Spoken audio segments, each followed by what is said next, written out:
Welcome back, everyone, to the SCC, the last set in Europe. It's Mifflin, and it's the Ravens taking on the Gladiators. A lot of fun that has been had here. 2-2-0s so far today. We'll see if, whether the Gladiators or the Ravens will be able to keep that up.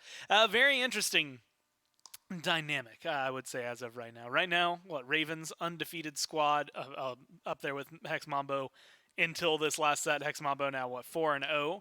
And as we look at the schedule and the standings, you'll get to see maybe why this set becomes more important for the Ravens. If they win here, not only will they continue, potentially a 2-0 streak of the day, same thing for the Gladiators, but they will tie Hex Mambo at 4-0. Next week, those two teams face each other, the Mambo and the Ravens. That one's going to be a lot of fun to watch. We saw the Warg get their first win earlier today. The Ferryman, unfortunately, 0-4. Our Scorpion now 2-2, and we'll see if the Gladiators can go and match the 2-2, or if they will end up 1-3 to match the Wargs.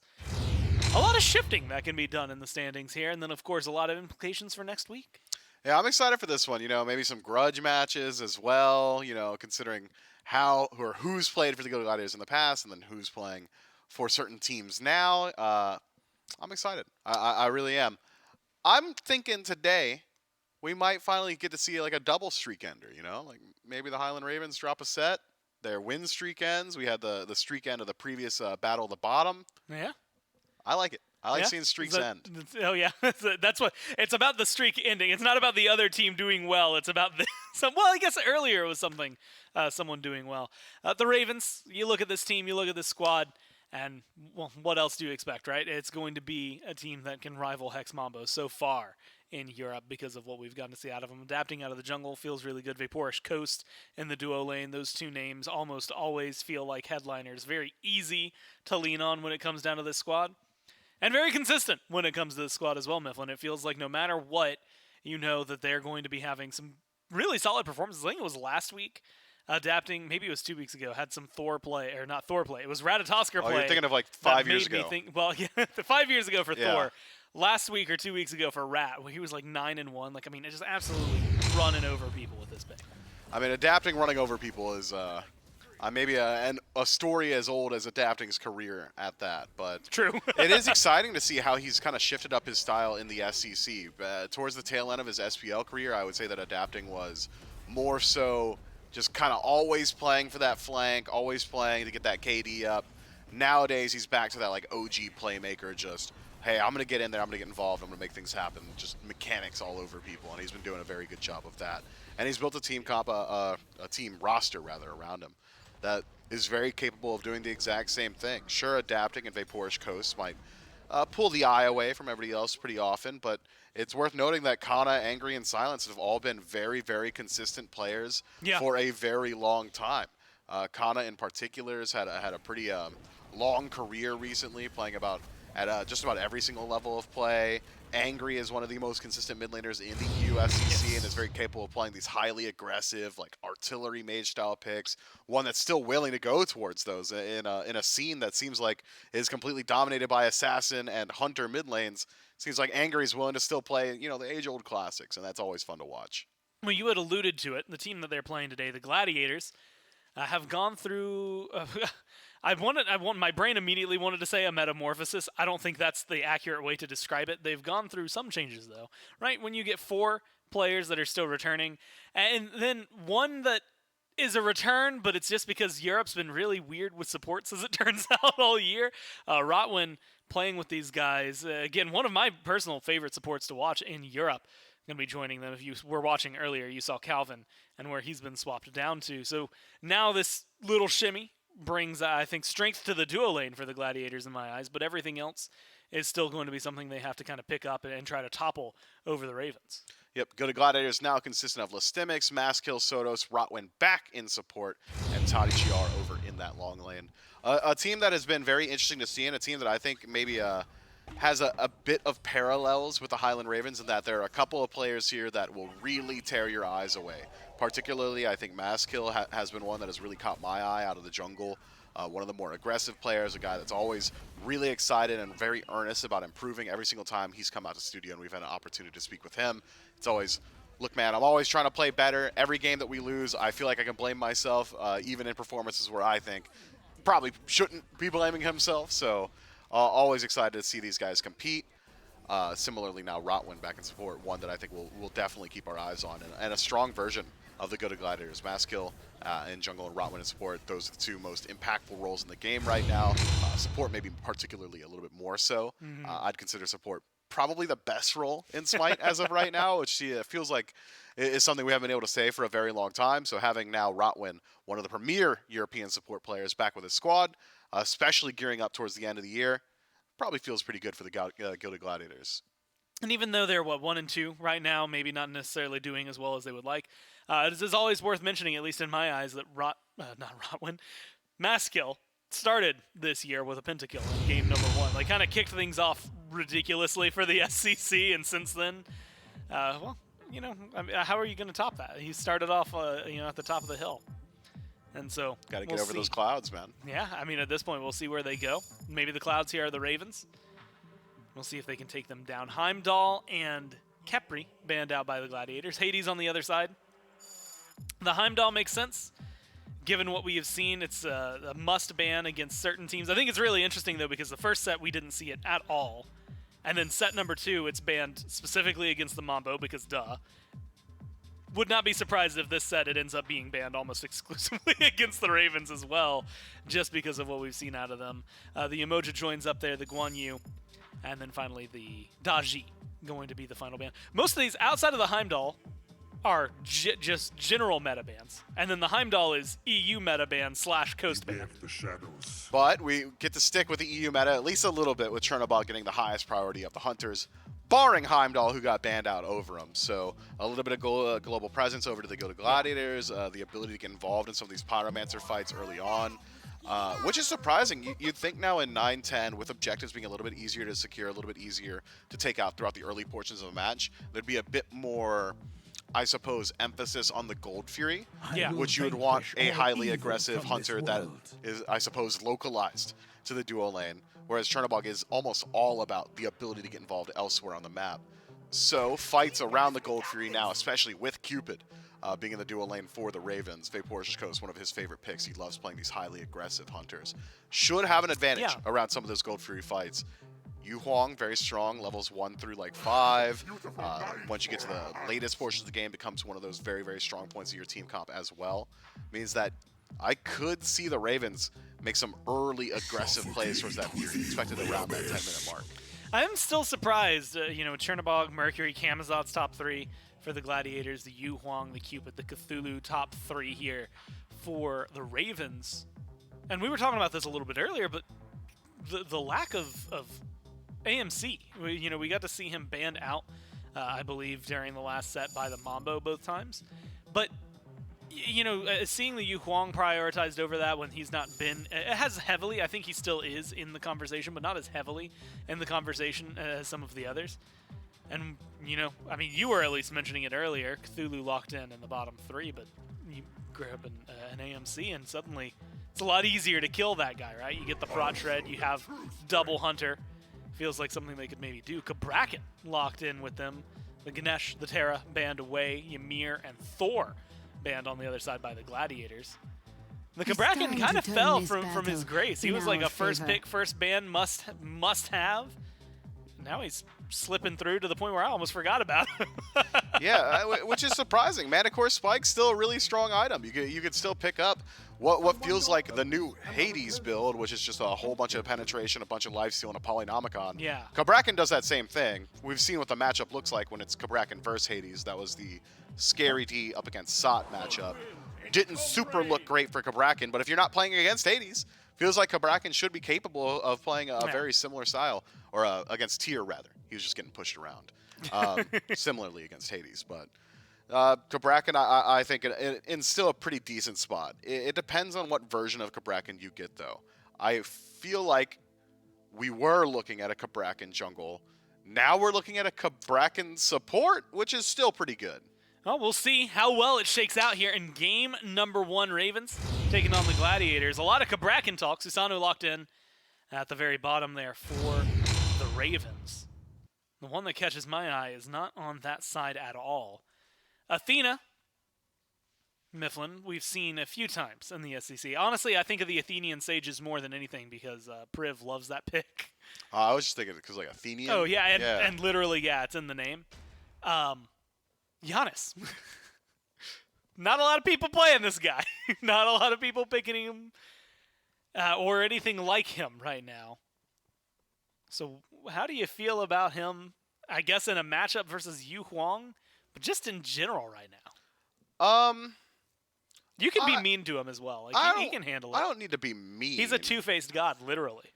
Quite literally, god of transitions and changes, right? That's the title. Or is it portals and transitions? Now you've given me two that sound really, really, really either accurate. if that's neither of them, he should rebrand. But either way, Giannis, look, I'm not a massive portals fan. and transitions. Portals and transitions, nice. I just think that Giannis is in a position where he's not exactly a standard mage. He doesn't push waves incredibly hard either. So you're sacrificing pressure in mid, and you're sacrificing AoE damage in the late game, but what you make up for it with is a good deal of global mobility, but slightly more telegraphed than something like a To the Skies from Horus. Yeah. You're getting a secondary assassin, essentially, in these late game team fights. He's going to be playing the edge of the engagement, throws out the unstable vortex, goes through a wall, waits 4 seconds, rinse, repeat, and hopes that nobody sees him while he's doing it. But it's very high execution.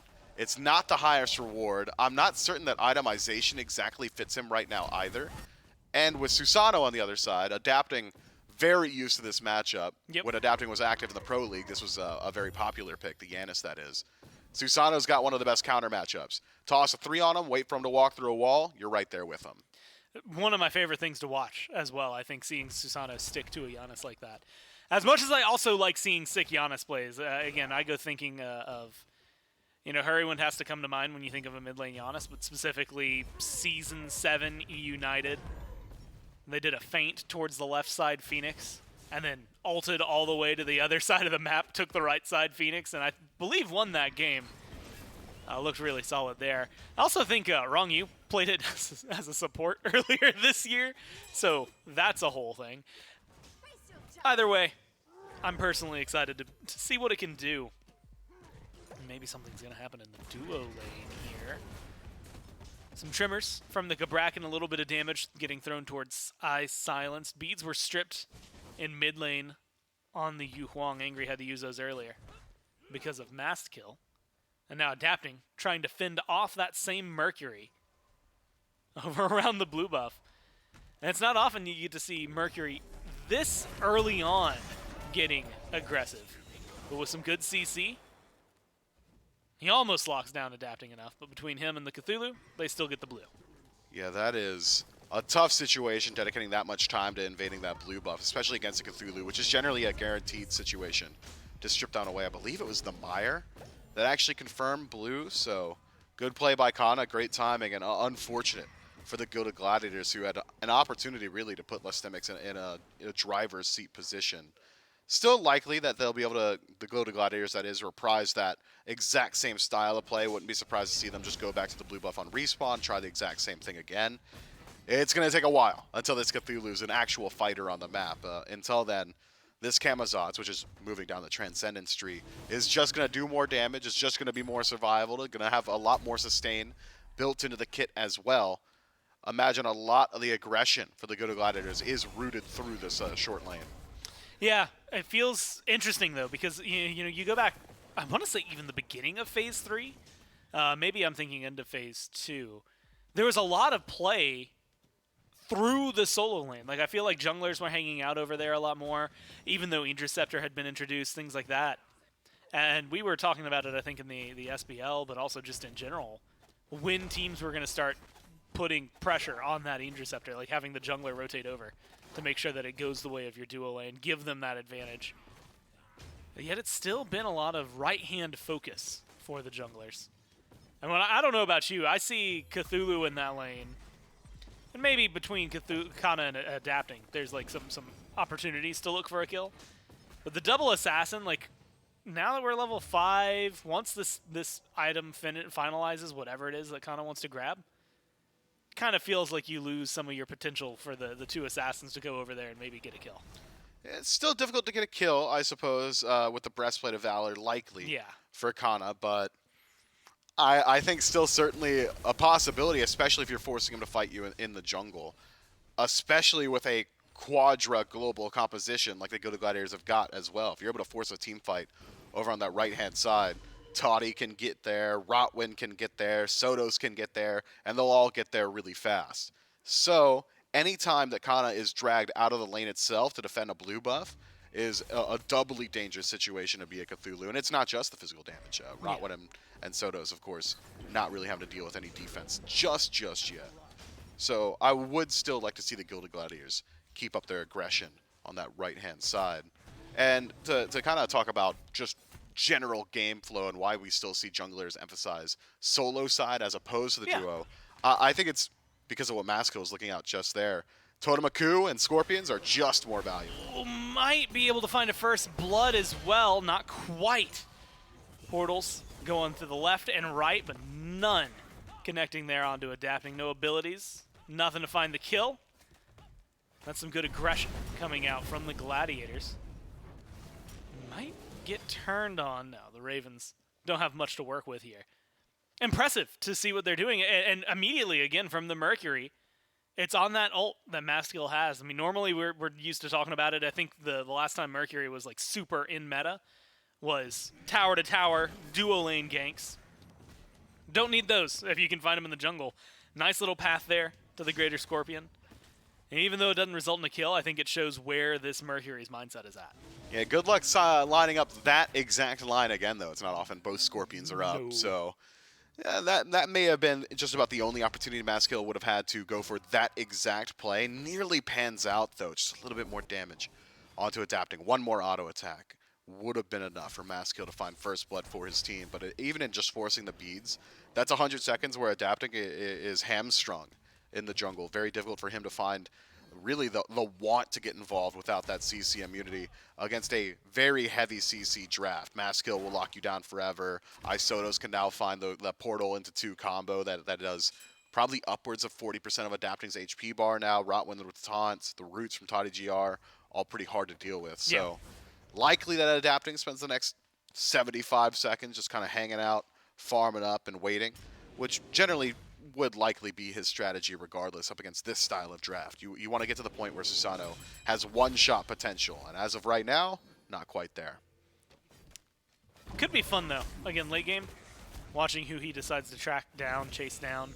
I mean, the ability to stick to members like this, I mean, there's a lot of people. Toddy, Rotwin with global ults, Maskill with an ult that just gets you super far out of there. Same thing, Sotos with the portals. There's a lot of plays Adapting can make with that 3 and just waiting it out. I mean, we've seen several times. This one is the age-old play. Dash from the Cupid seems to be good. Mercury trying to get there. Made you look hits. But not going to have any. Well, not enough damage on that one. It had some damage. Just not enough to get the kill there on the Coast. I'm actually surprised it got out of that one. Yeah, I mean, that was a very well-executed cheese strategy of, all right, Rotwin, hit me with Defender of Olympus. I'm going to charge up for a second. Sonic Boom, you're dunking him. I'm dunking him. Toddy, get up in the air. You're dunking him. Just not enough. Just not quite enough. What if we hit you with everything? Yeah, that needs to be confirmed, really. With a triple global ultimate usage, you need to confirm that kill. Maybe Maskill, had he just gotten a little bit luckier at like 17 patches ago where Hidden Dagger still had 5% crit, would have likely got it. Even utilizing the most recent changes to Mercury where Made You Look can be cast over walls, still wasn't quite able to secure that kill, about 40 damage short of it. Unfortunate situation. You do burn the beads from Vaporish Coast, so the next time that's rotated through will be a little bit easier to execute on. But now Adapting's got his beads back, and you got to believe that he's going to be getting involved on the map while all those ultimates are down. It has to be something he can stick to. And that's what I'm expecting to see. I want to see this Susano stick to people. I want to see... I mean, we've seen it, at least a few times with a Giannis. Maybe a few times with an Athena as well, where just that cloud sticks to you. You transport somewhere, all of a sudden the jungler's right on top of you. It doesn't matter. Something that he can maybe make work for him. Rotwin stunned out, but it's going to be a toss back onto Coast. Easy kill for the Gladiators. First blood in the blink of an eye, but it's still a fight from the other side. Angry stunned out thanks to Masked Kill. Not going to be able to find that kill, though. Rotwin goes down, and it's 1-for-1. Maybe looking to turn it into something a little bit more. Masked Kill gets the beads out of Angry for a second time this game, and immediately falls back, just tries to play safe. Yeah, surprised to see the Ravens have Vaporish Coast play so aggressive there, rotating through. With no beads available to him, he's obviously the target in that fight. Now adapting, sticking around a bit too long for my liking. Dash forward, taunt available. Just a couple auto attacks is all it's going to take. Very Sometimes close that to easy. having that one returned. If the root was good from Angry, that would have likely been Mass Kill's life. So a clean play from the Gilded Gladiators to make sure the Highland Ravens don't make it out for free. And then Angry, Oh no. the classic Zap Man, one more wave. Soto says, brother, you haven't got beads, so you haven't got a chance. Just picks him up, scoops him, and turns into a very clean win for the Gilded Gladiators. That one, admittedly, there's nothing real fancy about that, right? It's just unfortunate for the Ravens. Things come out, and the Gladiators now end up ahead. We've been seeing this a lot more with these teams as of late. 10.5 minutes in, Pyromancer much easier to kill off, and it seems like that's going to be the go-to for them. Takes a little while when it's just two of you. But between Rotwin and Maskill, they've got the damage, they get the kill, and they're up about 1,500 gold. The 2,000 experience is maybe going to be felt a little more active. This early on, you can see a lot of it manifesting in mid, but a little in the jungle, a little down there in duo. Good couple of kills for the for the Gladiators.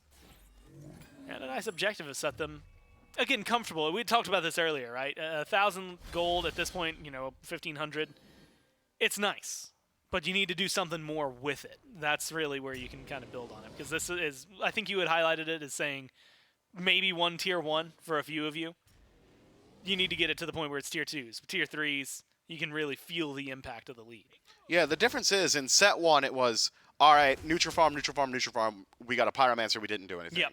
This time around, it's been a whole lot of back and forth battles and invades as well. So it's not just the gold that's separating these two teams. It's also the experience. We got about a 1-level lead here or there for the Gilded Gladiators as Sotos locked in. A good taunt from Rotwin peels out the back. Sotos, half health, and just knocked up into oblivion. Nothing you can do about that one. Coast throws out the Fields of Love, has some decent damage. Up down from Toddy. Surprised to see him come down so quickly with Coast winning this fight. No dash in aggressively. All it needs is a heart bomb. The mitigations coming from Defender of Olympus seems to be enough with the Athena there. That Coast doesn't want to fight it. Honestly, I wouldn't have mind seeing him go in, try to fight it. Maskill, meanwhile, is getting something done somewhere for the team in mid. Locks up Angry. Sends him into the ground. Surprised that Maskill doesn't dig in his heels and try and take down Adapting there as well. In an auto trade, even from that far behind, with one stack on your rage, I think you'd be confident enough in saying, hey, I'm going to get lucky in at least one of these autos. And that's all it takes to equalize that fight. Adapting, absolutely no mana to play with there. So potential for Maskill to stick around, but why do it when you've already taken out Angry? I tend to agree with what you said about Toddy, though. Wild that he just sticks around that entire time. That's the only reason that Maskill's able to kill Angry. If you just have Rotwin hanging out in mid, I think Angry probably plays defensive, doesn't really love his odds. Sotos in some trouble again. Second verse, same as the first, just locked in by the Cabrakan once more. That's for avoidable. a god that can walk through walls, that's unfortunate. Because he can't walk through those walls specifically. But how you play around it is very similar to the Yanis versus Odin matchup, which was super meta in like Season 6. If you can't walk through his walls, always stand near a wall that you can. Just play on the sides of the lane. The cage has to be pixel perfect to stop that from happening. Yeah, good point. So maybe some openings for Sotos to, for lack of a better term, and mainly because it's on the screen, adapt to. Very sick. No, I really didn't want it. If I'm honest with you, I really wish I could think of a different word. But adapt, evolve, any of those all work out pretty fine. So we'll maybe see where that ends up going. Rotwin, Toddy. I thought we're maybe going to look to get aggressive against Coast. Nothing over there. Beads and Aegis up. That's actually what I was thinking of with Coast earlier. Was like if you have your ult and you get Toddy down to that low damage. I don't know how much you care about the thing. Like I feel like you can dash forward if taunt's the thing you're worried about the most. Just pop your beads and then keep the fight going. Maybe could have been a kill. At this point, it's 5 minutes past. And they'll maybe try to make it happen here. Beads used by Toddy. Rodwin just trying to stay alive or protect his carry. It's going out pretty well for him. Kana might have a different story. 2 assassins in your lane, diving the tower, trying to get the damage. Defender of Olympus, just for good measure. And there's going to be a kill in the solo lane. And that's that global presence from the Gilded Gladiators again, adapting, thinking about rotating to that fight. And it likely would have been good with Listimics and Maskill already having used their ultimate. But just by presence of Rotwin, no way he wants to stick around. Toddy. Oof. Oof. Barely survives through that one. Angry, very close, but not quite able to find it. That was a good attempt, right? And that's one of the things that we get to see with this Yu Huang. And we haven't seen in a little while. Pagon was doing it really well during the second Masters here, the Summer Masters. One good pull. Sometimes that's all it takes. Speaking of good, that was a nice shot on the heart bomb. Not going to amount to anything, but looked good. It does. It was real pretty. And this Gold Fury looks good. Seems like the Gilded Gladiators are just going to take the trade around the Pyromancer, but Gold Fury is just simply worth more. Yep. With the Gilded Gladiators already playing with a lead, though, and with Maskill already so low HP, maybe you're not willing to stick around and try and defend the Gold Fury itself. Maybe with the global presence, Sotos could have just portaled his entire team over had Maskill been slightly healthier. So smart play from the Highland Ravens to remove a little bit of farm from the map and keep up their aggression now. Toddy, he's got no way out. Yeah, tries to get something. Unfortunately, nothing's coming out of that. 2v1 goes the way of the Ravens, plus they get that Fury. And you had mentioned it. But that was another big deal in my mind of the 9-10 balance was like that discussion of Pyro for gold for a long time. Like it always favored gold, but it didn't favor it so heavily that it was like, yeah, that's the thing. That's been adjusted, right? Like, yes, they're both easier to kill now.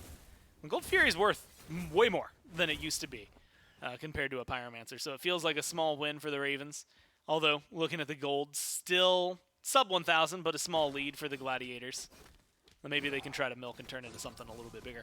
Rage finished, 2 stacks there. Deathbringer online. This is typically when we start to see Mercury become either extremely problematic or he drops off the face of the earth. And I'm thinking he's going to become problematic pretty quickly. Once you have Rage and Deathbringer, it's all luxury items after that. Just a little bit of penetration here or there. If you so choose, a Magi's could go a long way. As Maskill considers an ultimate on Kana, decides to go for it, but a little too slow on that dash. Forces him to retreat. Listimics now taking the tower. I'm not sure if they have the DPS for this. Well, they're going to try. The tower's gone. Adapting's here. 3-man knock-up with the ult. Good damage on the Maskill. Not enough to save Kana.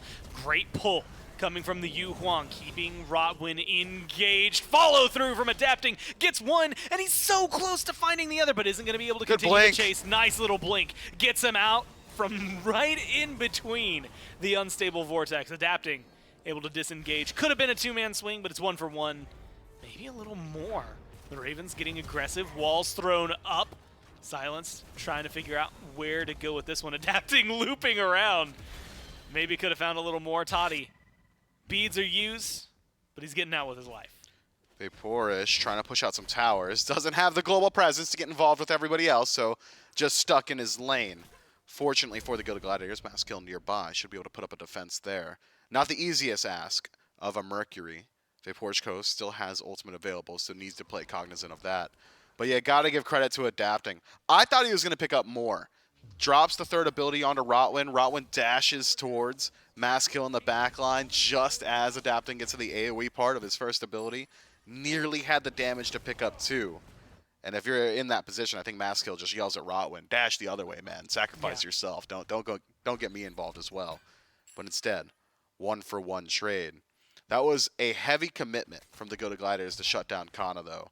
He is very tanky already, has the breastplate, Genji's now moving down that Emerald Mail tree. So next time around, not so certain that's going to work out. especially if Eye Silence can get there in time. Just a little bit more peel, one more stun, likely would have been the difference maker for the Cthulhu. But at the end of the day, Gilded Gladiators still find their one, and they get the tier 1 tower on right. Least valuable tower by a country mile. It is the absolute worst tower to pick up, but it's global golden experience either way. Yeah, sometimes that global gold, that's all you need. Rotwin needs to get out of here. There's going to be the shell. Trimmers are decent, but Coast is low. Adapting gets killed off by Mass Kill over on the right. Coast somehow still alive. In fact, winning a trade out over Toddy. Dashes forward, gets the kill, doesn't even care that he loses his life. What a play coming from Coast. It's 1 for 1, both in jungle and in carry. Silenced, just trying to escape Listemics, who's going to dive under the tier 1. And for good reason. Virtually taking no damage from this one. Silence is incredibly low. Good jukes. Keeping this one way more engaged. If it had come up, if the cooldowns had been there. Finally, a slightly favorable trade there for the Gladiators. The support being the only difference. Yeah, I don't love the pathing of the very end of those jukes when you're just zigzagging in place against a melee god. Dude's not going to miss. That's going to hit, especially with the cleave autos. Had he moved forward, would have cast Listemics at range, would not have been hit by those auto attacks, and likely would have had the opportunity to return that stun and potentially extend that one. But instead, the back and forth movement, just 3 free auto attacks from Listemics to shut him down at the very end there. But we're splitting hairs. Like, that is like the smallest mechanical play I can nitpick, because otherwise, just clean escape. Wild that he made it that far into his own tower. Given the situation, Vaporish Coast makes the hero play as well. Realizes, I could dash out, 0% chance I live. I could dash in and maybe get a kill, and does exactly that. And the difficulty of making that decision cannot be overstated.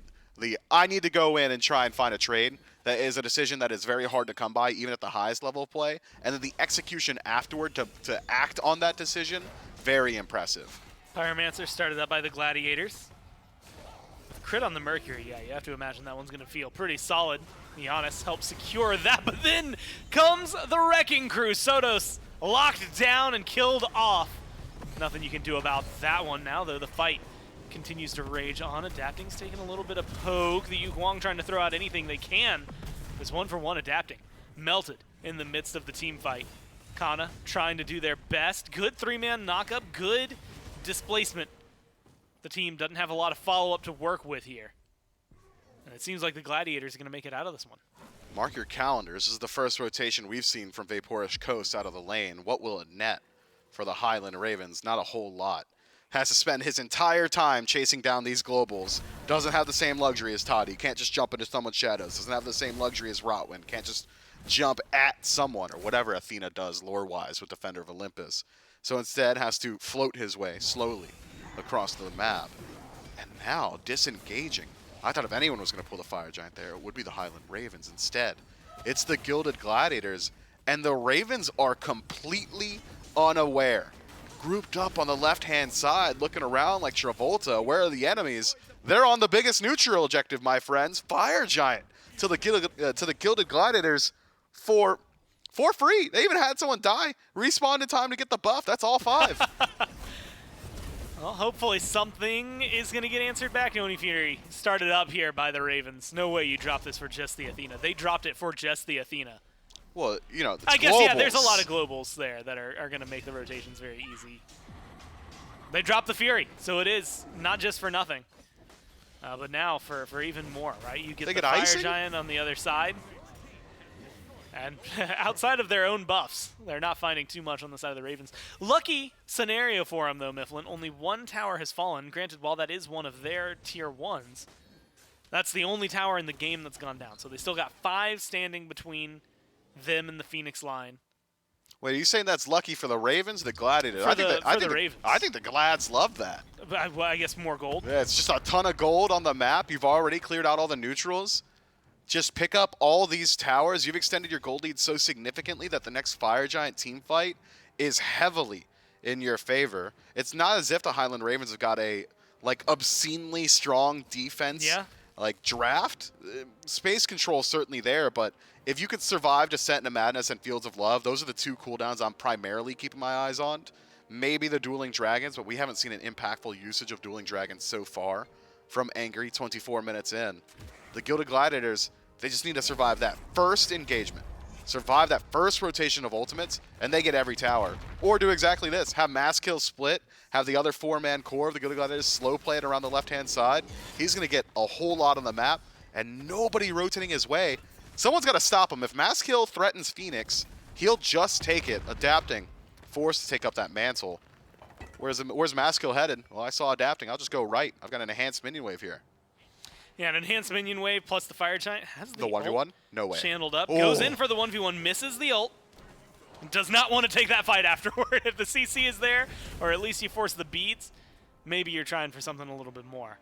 But it seems like for now, going to let that one rest. Go for that tier 2 on right. Well, tier 2 on left seems to be too well defended. So the Ravens go from 5 down to 1. Now they're looking for a little more. Soto misses the his own target, portal. and they get the kill onto that one. Rotwin trying to get away, burned down before the defender of Olympus can go through. That's going to be a 2-kill swing. The Ravens are happy with that, and a little teleport as well, just to make sure the Maskill does not get a Phoenix. That's a nice defense from the Ravens. It is. It's very strong. That's what you'd expect from the Ravens in that position, right? Once you know Maskill has literally no way to rotate to this fight, uses the ultimate towards mid, trying to find the 1v1, and then rotates to the right-hand side of the map, adapting says, word. We're not worried about him anymore. No longer concerned. Heads back over to the 4v4 that was establishing on the left-hand side, turns into a 5v4, and the all-in initiation goes well. Had the Gladiators just headed back to base, I think letting one tier 2 tower stand may have been worth it, considering it was a tier 1, 2 tier 1s, and 2 tier 2s of gold that lined their coffers. Head back to base, spend up all those winnings. Would have been pretty nice. Instead, they go back to base, but this time in a body bag. So the Highland Ravens still playing into a significant deficit. It's about 6,000. We'll have to try and make that exact same play that we saw on the left-hand side, now around the Fire Giant, in just about a minute. Pyromancer spawns in. Maskill's going to have some help for this. I don't think Maskill needed help for that. Instantly deleted. Wind Demon online. I mean, you want to talk about crit chance available and utilized heavily by the Mercury here. One Spectral Armor picked up. Silence has it. And that is it so far on the side of the Ravens. Something that is going to maybe need to change. Specifically for Kana. If he wants to survive these fights, it's been a lot easier to handle this Cthulhu so far this game. I mean, you had highlighted it earlier. You said if you can handle Descent into Madness and Fields of Love, that's kind of it, right? Once you're through that, you've made it through the brunt of what the Ravens have to offer. This time around, though, Mifflin, they're not going to let this Fire Giant go down for free. It was 22 minutes in before, and they made it look easy if you were the Gladiators. Now, ward vision, all sorts of stuff like that going in favor of the Ravens. They might lose something a little more, though. The tier 2 on left getting split push. And this is the same old play we always see with the Chernobog, right? Split push, make someone back. You can just join the fight whenever you want. You don't even have to think twice about it. Does head back to base, though. Will spot adapting on the map. The Gilded Gladiators, that is. So 5 versus 4 around the Fire Giant pit. Takes about 10 seconds to get from where adapting is to the actual Fire Giant. Pull it out, no DPS. Just showing some of those abilities through the Fog of War means the Highland Ravens need to maintain some form of presence. They may not know the actual HP of the Fire Giant, but they know it's been pulled. Reset now, Highland Ravens reestablish the defensive positioning, get ward control of the pit itself once more, and adapting has made the rotation as well. Surprised that the Gilded Gladiators don't go for a bit more aggressive positioning there. Instead, they're allowing the Highland Ravens to choose this fight. Silence. Took a little bit of poke. Gave a little bit of poke. Backs away here. Yeah, 6,000, almost 7,000 gold down for the Ravens. Impressive to see that they're the ones that are still, admittedly, calling the shots. Maybe some of that's respect. Maybe some of that's, well, maybe just a slip-up on the side of the Gladiators. Admittedly, not a lot of great secure on either side. Some decent damage onto a Fire Giant. Maybe that's impacting some of their decisions here. We're at the state of the game, though. Despite the 6,000 gold, advantage in the fight for the Gladiators, but if the fight goes either way, Gladiators or Ravens can easily win from this position. Especially As we approach the 30-minute mark, this Fire Giant potentially becoming enhanced if this fight takes long enough. We'll see if it ends up taking long enough. Engages are good, adapting immediately onto Sotos, follows him through the portal, gets the kill, and takes him out. Up into the sky goes Toddy. Listimix has to use the ult for defense. Adapting, looks for the knock-up. Good dash from Toddy, gets him away. Keeps things going in favor of the Ravens, but only slightly. The disengage there from the Gladiators is meant to keep them safe. Listimix has to keep vision on the Fire Giant. He's the tankiest one and the only one with the real survivability to walk in. Fire Giant, 33%. If the Gladiators want to get involved, they have to do it soon. Ravens have to find a way to secure this confidently. They're going to pull themselves away. Taunt on 3. Great. Kills off Kana with a little bit of help. Toddy steps up and goes massive. 2 kills. Now for the one they lost earlier. Back and then ult in Coast? from the Athena. An easy cleanup kill onto Coast. And the Ravens, they stepped up. They call the bluff of the Fire Giant. And they're going to get it for themselves. Just poor individual positioning there, man. Vaporage Coast, that's a byproduct of your team getting picked a little bit earlier on, but Angry and Kana getting driven out as they were, just not exactly a great position for them.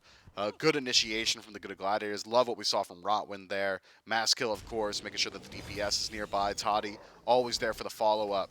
But main props, gotta go to Listimix. He is the main driving force of that initiation. He heat checked it. He was face checking the Fire Giant. He was creating space, and now has created an opportunity to walk into the throne room. That's going to be there for the team, all 5 of them. Mass kill. Not going to connect on anybody with the ult. Who cares about that? The Titan is their target already at 1/3 HP, and they need to be able to finalize a lot of low health bars, though, all around. Titans getting lower. And even though it looked like it could have been a massive defense from the Ravens, the Gladiators use their advantage and take game number 1. Yeah, shouts mass kill, man. That Mercury performance, very impressive. This massive global composition, I think it is generally what won them the game, though. I mean, it was split push galore. Every single tower that went down was split pushed. Literally all of them. Mass kill during that initial Fire Giant siege, and then the Chernobog afterward around the Fire Giant dance, able to pick up that tier 2 tower on the left-hand side.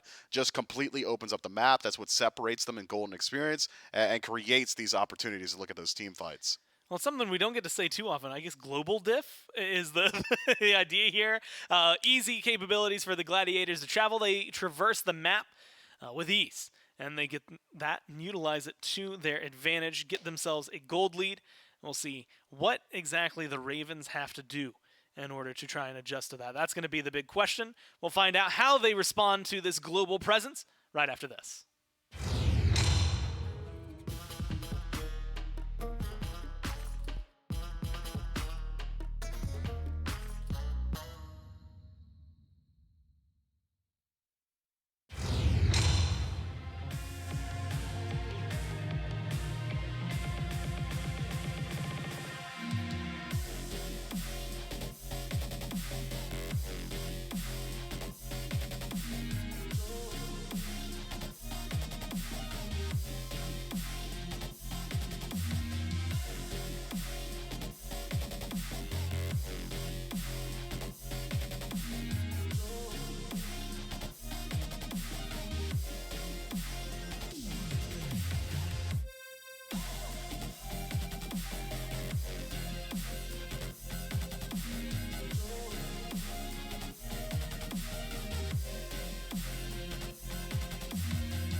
It's a 1-0 lead here for the Gladiators. Ravens need to bounce back if they want to keep their undefeated streak. The Gladiators only need one more.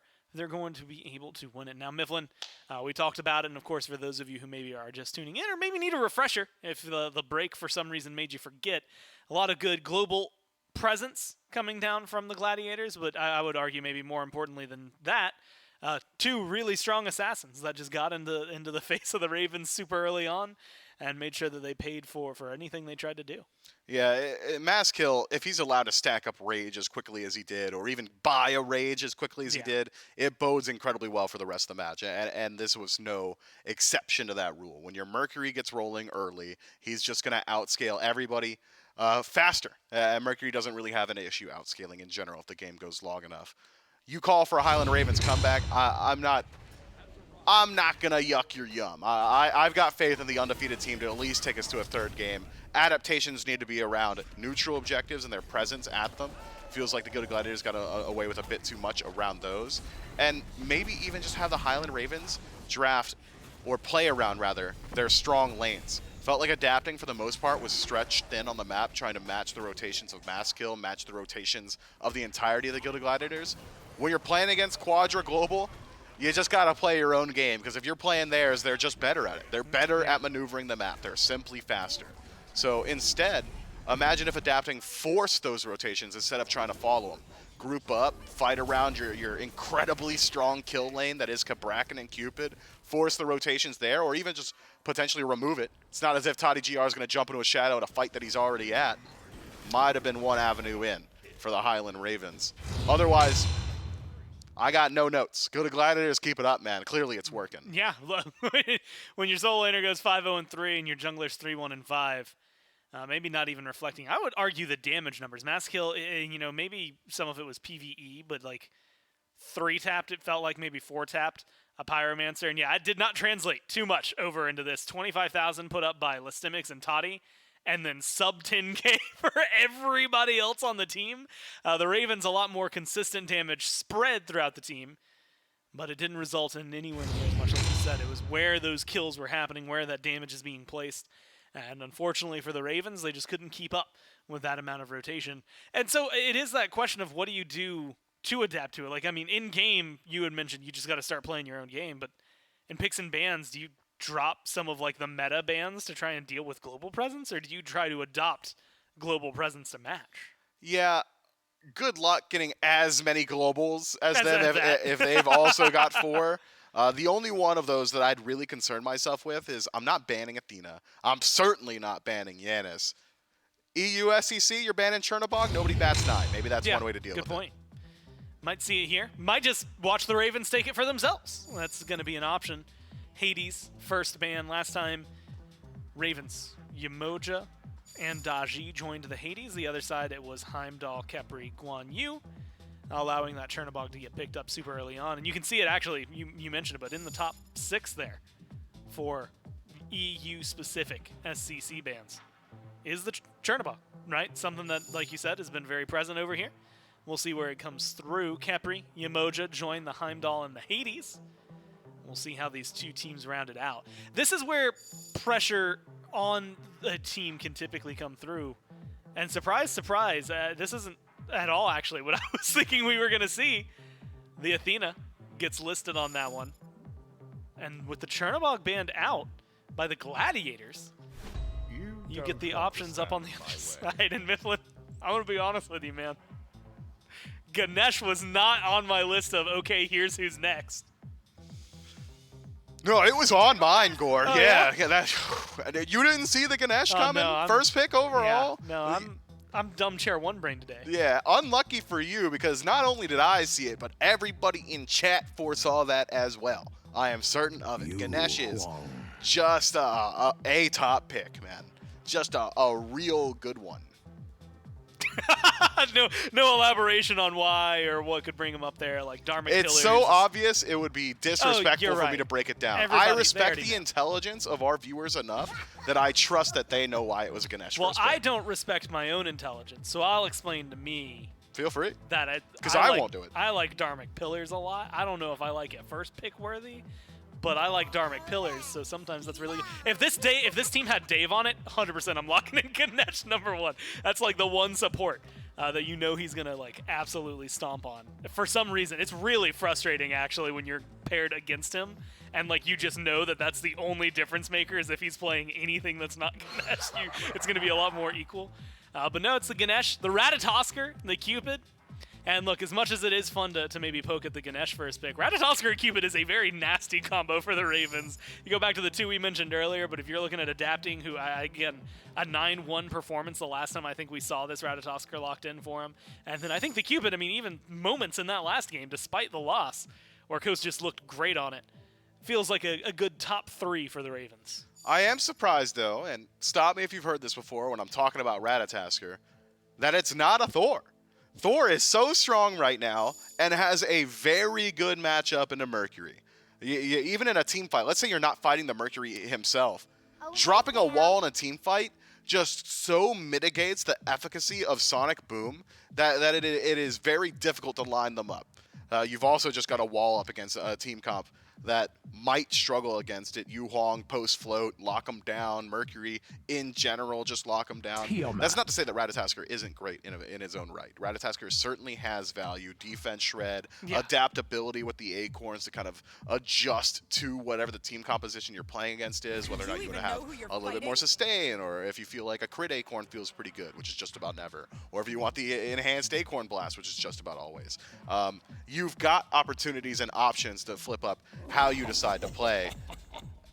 I'm surprised to see the Tiamat. I'd expected something with a little bit more follow-up, some burst mage standards when you're playing with a global ultimate like Ratatosker, but top to bottom, I think the Ravens have got a very, very strong team fight composition. Draft order, you know, to be discussed later on, whether or not the PEMDAS is correct, they have still got a composition that is very good in the 5-on-5 engagement, and they've got some strong answers to individual members of the Gladiators, especially now with this Bologna as well. Disarm up against Mercury, Jingwei, even Kamazaz was to finish off a lot of his kills with those autos. Yeah. Very, very strong. Well, we'll see how well this composition, a lot of returns for the Gladiators, how well it ends up working for them as we get into game #2. Being able to pull out things. Also swapping over, grabbing the Yu Huang for themselves. Very interesting. It's so I want to say almost whiplashy for me, going from the SBL where you just have no. I mean, if it's not AMC, what are you watching, right? Like, I mean, Vulcan or Morgan. I was gonna say you're getting one of those three. Seeing the Tiamats, the Yu Huangs, Merlins, definitely a lot more variety throughout this one. He plays on the Kings. Adapting, gonna be rocking the Ratatosker here. And you get a pick that I think is very interesting because, like you, I also think, man, wait, but you could be like you're the Thor guy. Like, you're the Thor guy. When we talk about Righteous Hammer, we're talking about you, bud. Earlier, when we're having a whole discussion on exclusively what skin you play, it is inspired entirely. I wonder if he still does. I bet adapting no longer uses Righteous Hammer. I feel like he just switched it up to mess with people. I bet he uses the wolf skin that has an axe. That would mess with me. Yeah, so, I would hate that, personally. I agree. I think I'd hate that. Also, I'm going to throw this out there, but if he played 3 more Thor games, he'd be at 100 Thor games in his career. That's a lot of Like, Thor. of all time? Yeah. I figured he'd already Honestly, be yeah, way it seems past kind of that. low, doesn't it? Yeah. Surprised. He's got a 68% win rate on that god, though, so... with that many games competitively, that's actually very impressive. Yeah, very, very, very solid in terms of what he's been able to do. We'll have to watch, keep our eyes on him to see what this Ratatosker is going to be able to do. Early on, Mercury, we saw Mastkill specifically get pretty aggressive. Feels like the Rat's going to be able to match that a lot better. Yeah, I mean, the counter engage, especially against Mercury, once you decide to use that special delivery, it kind of locks you down in place. A self-root for just a moment makes it very easy for Ratatosker to line up his own stun.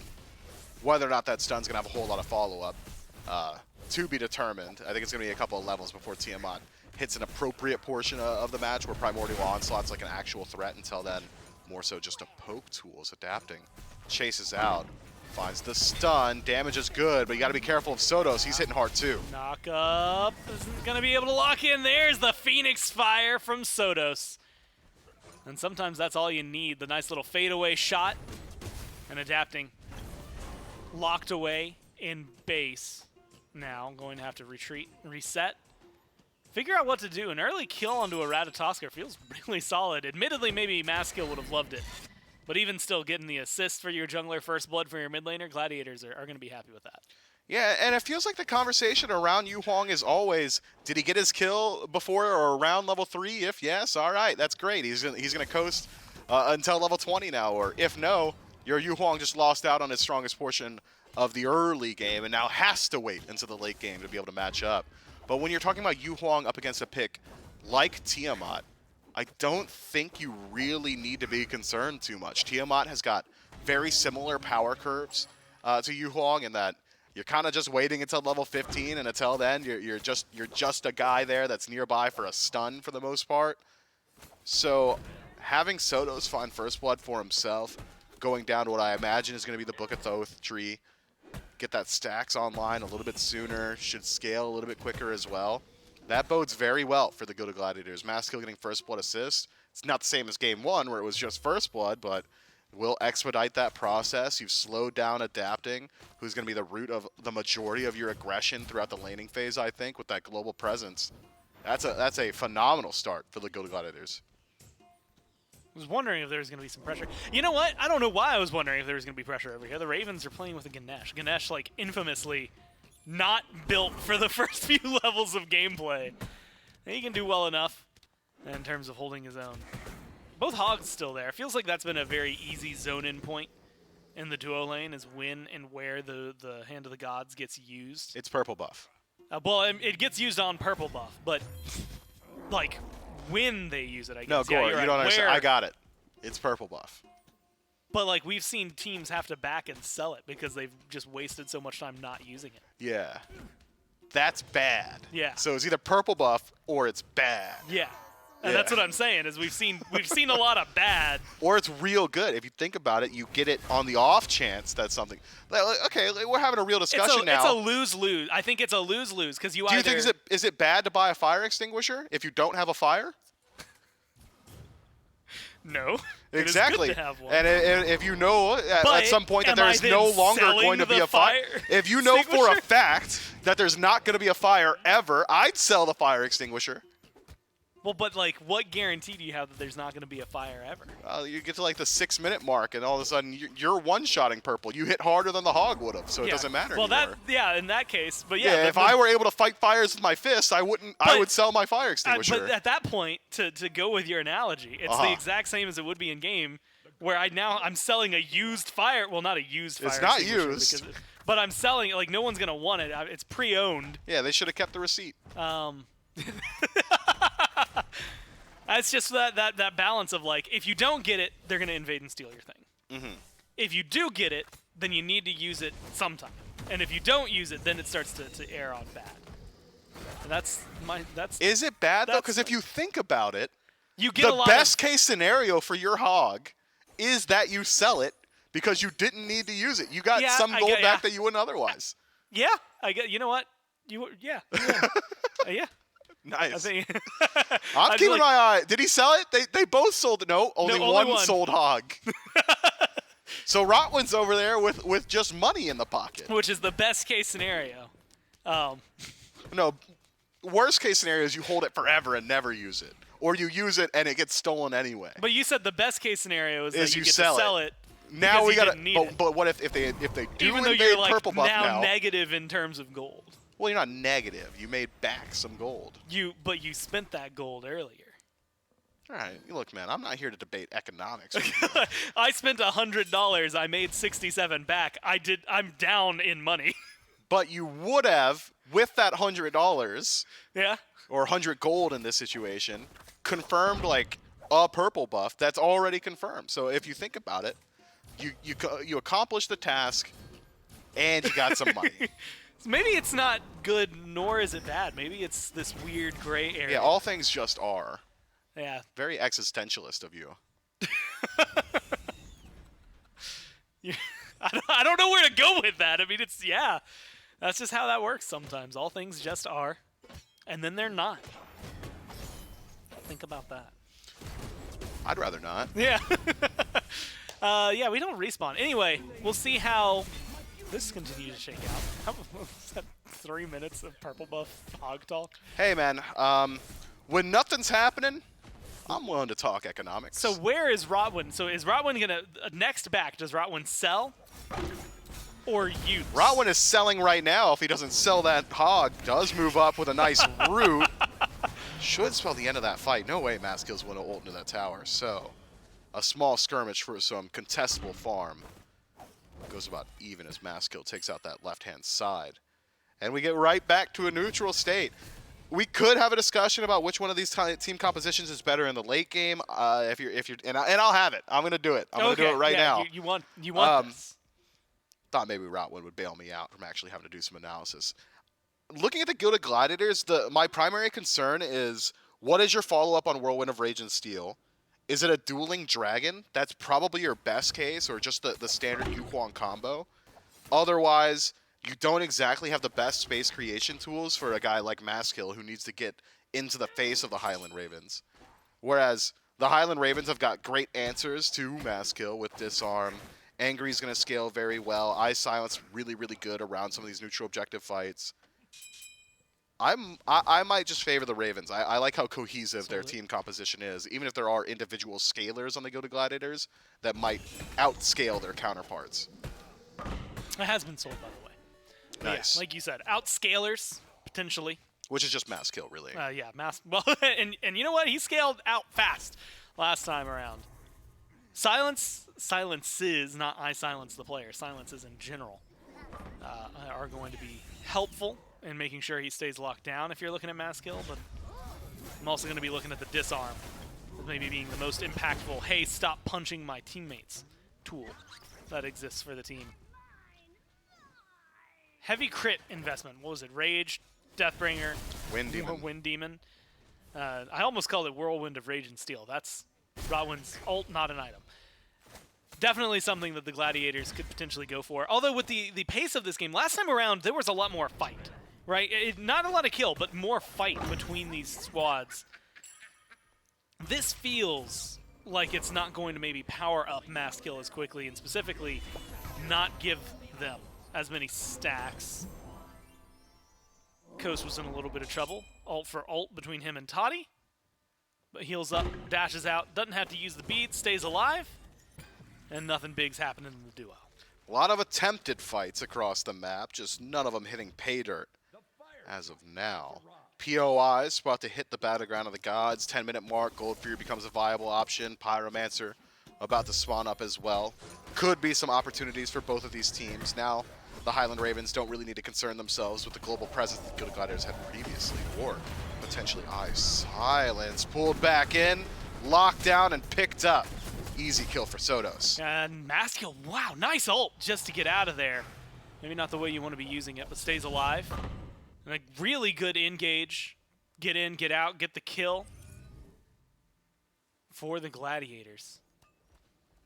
Surprisingly, though, Mifflin, you look up, and they're the ones who are down. Admittedly, it's like 700, 800 gold, not a massive amount at all. And experience? And experience in favor of the Ravens. And so the Gladiators maybe need to take those kills, try to turn them into something more. Or else it feels almost as if they're face planning. Kana in a 1v2 goes for the up-down, stuns out Maskills, disarms Lastimics, and now is just surrounded by everybody. But a great knock-up from Adapting! He finds a double kill like it's nothing, forces the rest of the Gladiators to scatter. What felt like a sure kill for the Chaos Squad gets turned on its head by the jungler from the Ravens. Okay. No way Adapting just keeps going. Little early on the Acorn Blast, but a delayed triple kill nonetheless. Adapting puts 3 on the board for his team. King Kenneth for a reason. No way he gets a tower too. Someone stop this guy. That is a massive swing for the Highland Ravens. The rich get richer. They were winning going in. They're winning going out. Pyromancer as well? My God. Okay, guys. This receipt's getting a little ridiculous for the Gladiators. Who's expensing all that? Good Lord. That's why you don't. No. That's why you don't 4-stack. All right. That's would have why been. you sell your hog earlier. Yeah, if you had sold the hog a little sooner, maybe you survived that one. Oh, that guy wasn't there. Rodwin wasn't there. But if he had sold his hog earlier, he could have been there. Maybe. Who knows how that works, right? Either way, troublesome. I think a couple of moments there for the Gladiators. Criminy, 3,000 gold, Mifflin, in the blink of an eye. I mean, at 12 minutes, this is a very substantial lead at this point. Maybe the biggest we've seen today. Granted, the Mambo games were pretty lopsided for them, very in control. Oh, they were quick. And fast. And maybe it'll be more, but you can't be getting away with stuff like this. Sodos is going to get out of there. Then the Dharmic Pillars, man. Silence got credit? Oh, you just had to deal with them. Nobody else was nearby. That's a Ganesh kill. So if you've been watching and for some reason are playing SCC Bingo, put that one on the board. Okay, well, Listemix isn't going to die. Nobody hold your breath, all right? He's got ultimate. Uses it. He's out of there. We're not concerned whatsoever. What is also going to die, though, probably this Gold Fury, unless Toddy's got something to say. He says, darn, walks away. That is potentially a bad to worse situation. Okay. No, he's okay. He's okay. Highland Ravens, they have got the ball rolling, man, and it's all off the back of one awful sequence. You're already feeling bad in the grayscale off a four-man dunk. You're feeling worse when you hear the tower crumble, that sound effect. Then you hear the Pyromancer's death wail, and then you look up. The Ravens are completely in the driver's seat. 4,500 gold, 5,000 experience at this point of the game. 13.5 minutes in, that manifests in a strong fashion. Everybody with a level up on their opponents. Something that they're going to be able to feel pretty solidly in these engagements. 2 levels there in the jungle, as Adapting just now ticks over to 14, level 12 there for Mast Kill. Strength galore for the Ravens, plus money abound. And this is what we were talking about earlier. If you're going to take a lead, you got to dial it up into something that feels substantial. You've got tier 3s over tier 1s in the other side. And if you're looking at hitting hard, Hydra's just now finished. There's a Toxic Blade over there for Kana. The chin size finish down there for Coast. Feels like they're going to be able to start picking their own fights, but at this point, Mifflin, they don't have any neutral objectives to worry about. They're going for the invades. Dharmic Pillars thrown out. Silence just a little short from Silence. Thought he's going to get tossed up. Coast is here. I don't know if this is a fight they want anymore, though. Well, he's dead, but they're going right? to be thrown into it. Silence gets tossed back. There's going to be the ult from the Mercury, the Yu Huang. They're throwing out everything. Yes, they kill off Silence, but now with the resurgence of the Ravens, what can they get out of this? Ratatoskr up into the sky. Rodwin's low. Mast Kill low. Blink used way too soon, and Adapting is going to be able to at least kill off the jungler for his support. Looked like he wanted a little more, but a great route from Sodos stops that from happening. The stun connects from Adapting. Sodos gets to join his friend Maskill in the Shadow Realm. Fortunately for the Gilded Gladiators, simply not the case there. Maskill just a little early on that blink. As you said, you got to play around the sound cue with Thor dunks, with Ratatasker dunks. That's the only option you've got because Adapting's just patient enough to wait it out. Maskill loses the game of chicken and loses his life in one fell swoop, and potentially Soul Laner could lose his life here as well. Still has access to the Camazot's ultimate, but surrounded on all sides. There's going to be a couple of swoops. Not much you can do in that kind of circumstance. Tier 1 tower on right. Couple of autos, and it goes crumbling down. The rich get richer. 5,000 gold now in their favor. 6,000 experience, give or take. Pyromancers, it still hasn't respawned. They've been doing this way faster. I thought it was about to come back up. And they have to buy a little more time before this continues. Angry. It's Tiamat, and apparently he's just going to be able to get out of there with a little leap. 4-1-1 on the Ratatoskr. Adapting is definitely leading the way for his team. Adapting now, starting to hit a couple more power spikes. Thought he'd have a little bit more golden pocket than otherwise, but it's just a tier 1 mace. But we are starting to approach that portion of the match where POIs spawn up once more. Gilded Gladiators didn't love their odds in the previous team fights around Pyromancer and Gold Fury. Can't imagine it's gotten any better for them. 5,000 gold down. The Highland Ravens, all they need to do is get to that Pyromancer quickly. You don't want to allow these neutral objectives to sync up. If both Gold Fury and Pyromancer are on the map at the same time, it's very likely that Gilded Gladiators will just take whichever one the Highland Ravens choose not to, or even potentially, if the Highland Ravens group up on Goldfree, could go for a Hail Mary on the fire. There's isolation on Lestimics, but it's a Camazotz, so he's going to be out of there, no problem. Maybe an opening necessary on the right-hand side of the map. A lot of presence on the right-hand side of the map from the Ravens. Makes sense. Fire Giant, Pyromancer up. Left side, there's 2 players for the Gladiators. So you can imagine that this Pyro is not going to be contested too heavily. And it's going to take them a little bit of time. Yu Huang, yeah, no, nobody's coming over here. So they're going to get the Pyromancer, extend their lead a little further. Keep chasing out the Gladiators. And Mifflin, I kind of want to know, like, do you agree with that kind of style? I like playing, I think, further back. With this amount of lead for the Ravens, is it smarter for the Gladiators to recognize that the Pyromancer probably not as worth it, or should they have fought there? It's always a really hard position to be put in. It's more so the question you're asking is, how strong is the Gilded Gladiators' structure defense? Because if you're not willing to defend Pyromancer, it's pretty unlikely that you'll defend Primal. The only thing I imagine they actually step up to as far as neutral is the Fire Giant itself. When I said step up, I wasn't expecting this to actually pull it out. But you need to be able, at any given point, to defend your own structures. Once you are no longer capable of defending your towers, you have to start showing up to these neutral objectives. Or if you think a neutral objective would lead to a position where you can no longer defend your base, then you have to step up to it. So the Gilded Gladiators are essentially saying, look, we can't defend the Primal Fury, but we can sure defend a tier 2. So we're going to go ahead and let this one fall down as well. Slippery slope. Eventually, the golden experience will likely balloon out of control, but as of now, if the Gilded Gladiators like their odds more in a tower fight, I think they've made the right decision. Especially considering Masskill, now 18, 19 minutes in the game, still waiting on that Deathbringer, whereas previously I think he had a full stacked Rage, a Deathbringer, and a Wind Demon at this point of the game. Means that maybe they just haven't got the ability. It's not even a question of, sure, we can defend our structures, we can't defend this. It's, we can't defend anything. We're just flying by the seat of our pants and hoping that a windfall of gold comes our way. But I think that we're going to really soon get to a point where the Highland Ravens pull out the Fire Giant and the Gilded Gladiators will be forced to step up. You cannot allow that one to go down. Not into a deficit like this, not into a composition like this either. The Highland Ravens with fire could very well just end the game.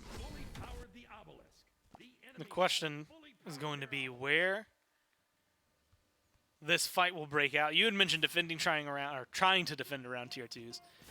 How and Silence have made their way back over to the left-hand side.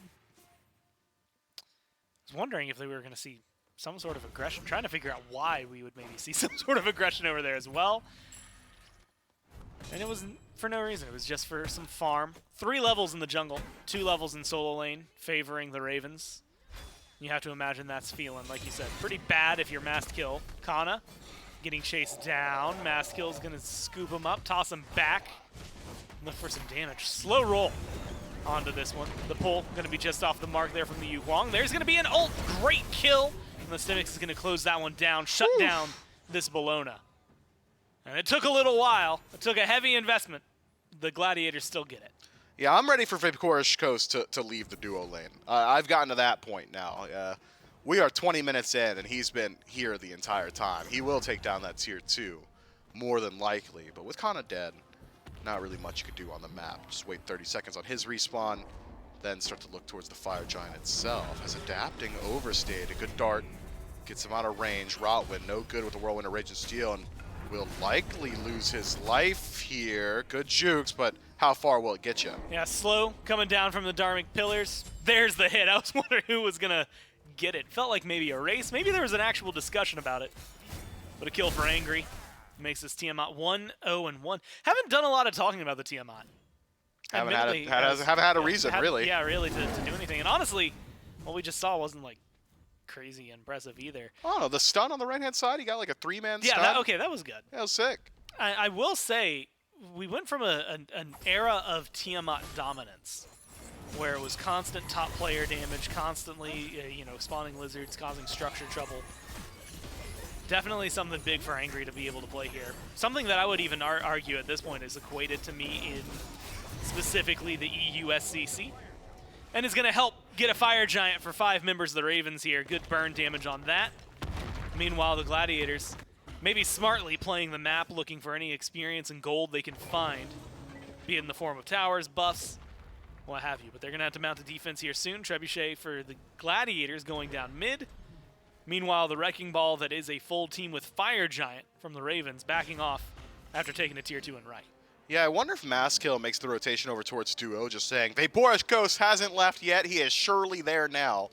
Maybe we'll catch him out, be able to rotate through and take a team fight with advantage.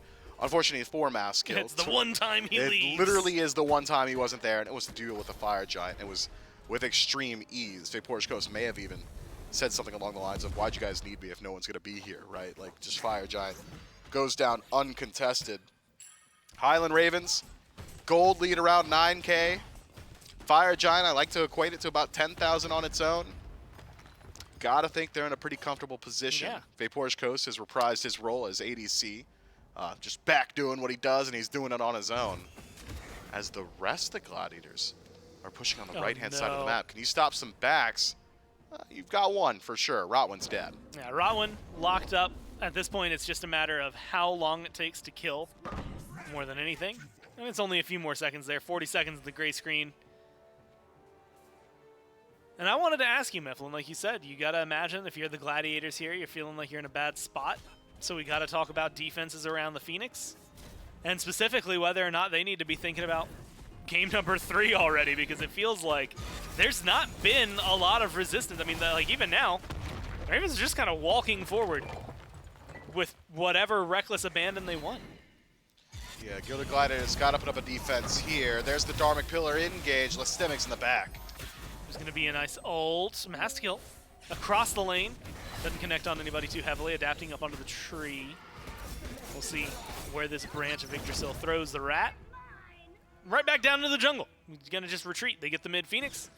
They fall back. The team might heal up. Adapting seems to be going a little further than the rest of them. Steal the purple buff, maybe get the minion wave. You got a minute and a half to play with. Maybe start pushing down this left side Phoenix. Base defense from the Gilded Gladiators looking a little bit weaker than it was otherwise, with Sonic Boom and Bat Out of Hell down, but won't stop the Highland Ravens from taking their time. Gold Fury first, now grouped up. I wonder if the Gilded Gladiators think, well, if they went to the Gold Fury, they're surely headed back to base. Could catch out a few unaware Chaos team members here. Couple of autos, Fields of Love, ult from the Bologna, deleted. Less Stimmix. And the credit of that one goes over to Coast 1-0-1 now for the Cupid. Might be a little more. Rotwin forced to fall back. Not going to be able to get out. Adapting chases that one down. Gets a clean kill for them. 2 for none. Swing Phoenix is the primary target here. And it's finally going to get killed off. Low health bars on the side of the Ravens means they back away. Fire Giant 45 seconds off for the power play to disappear. But they got plenty of room to work with. That amount of swing, gold in hand, about 2K up for a majority of the members. It's a very simple call. Back, spin, come back just stronger. You asked me 3 minutes ago if I'm on the Gilded Gladiators, if I'm thinking about Game 3, and I absolutely am now if I wasn't before. This is long shot odds. Left side Phoenix goes down at just about the worst timing that you could have.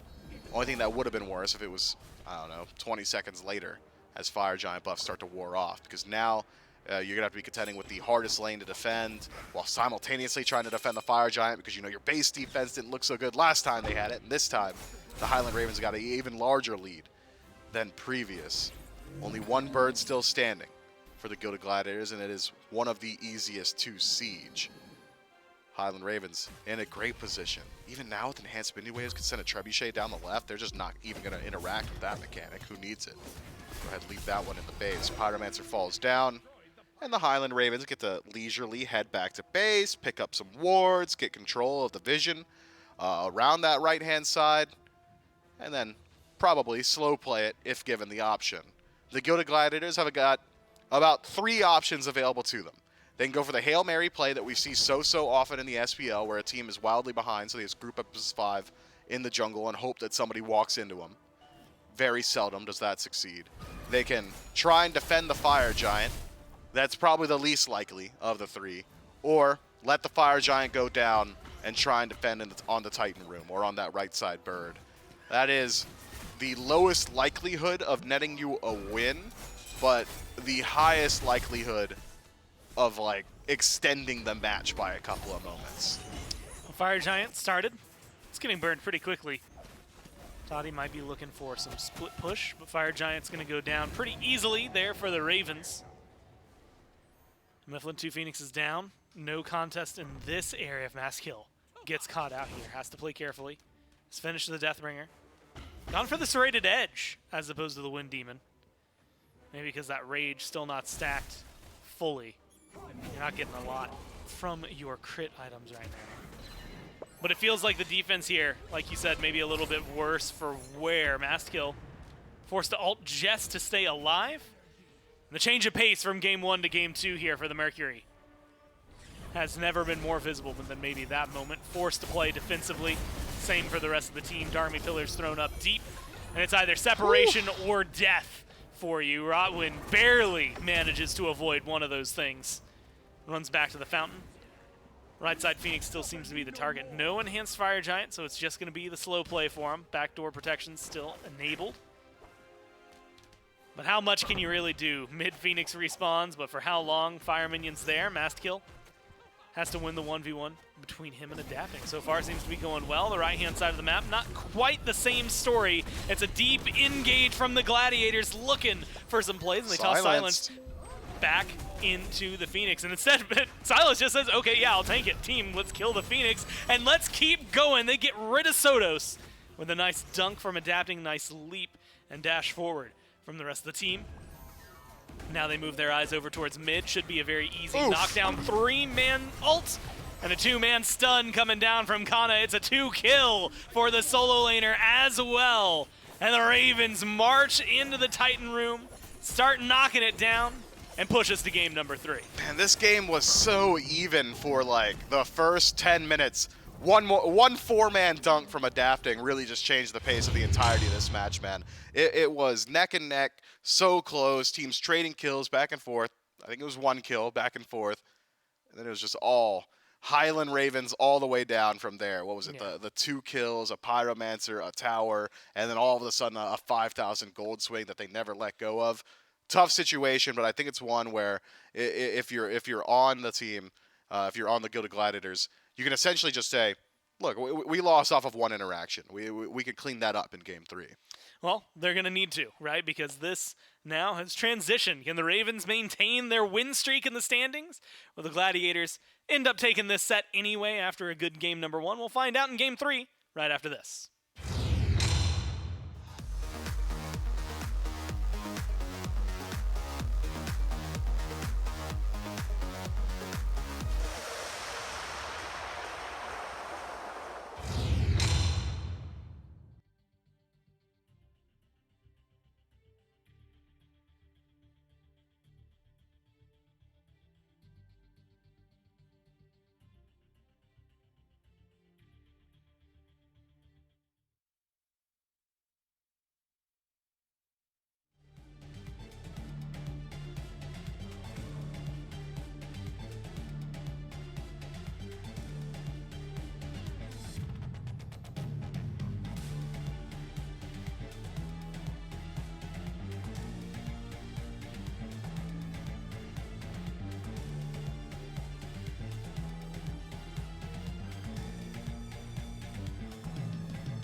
Well, it's a tie game here in the SCC in Europe, and you get to see the owl right there.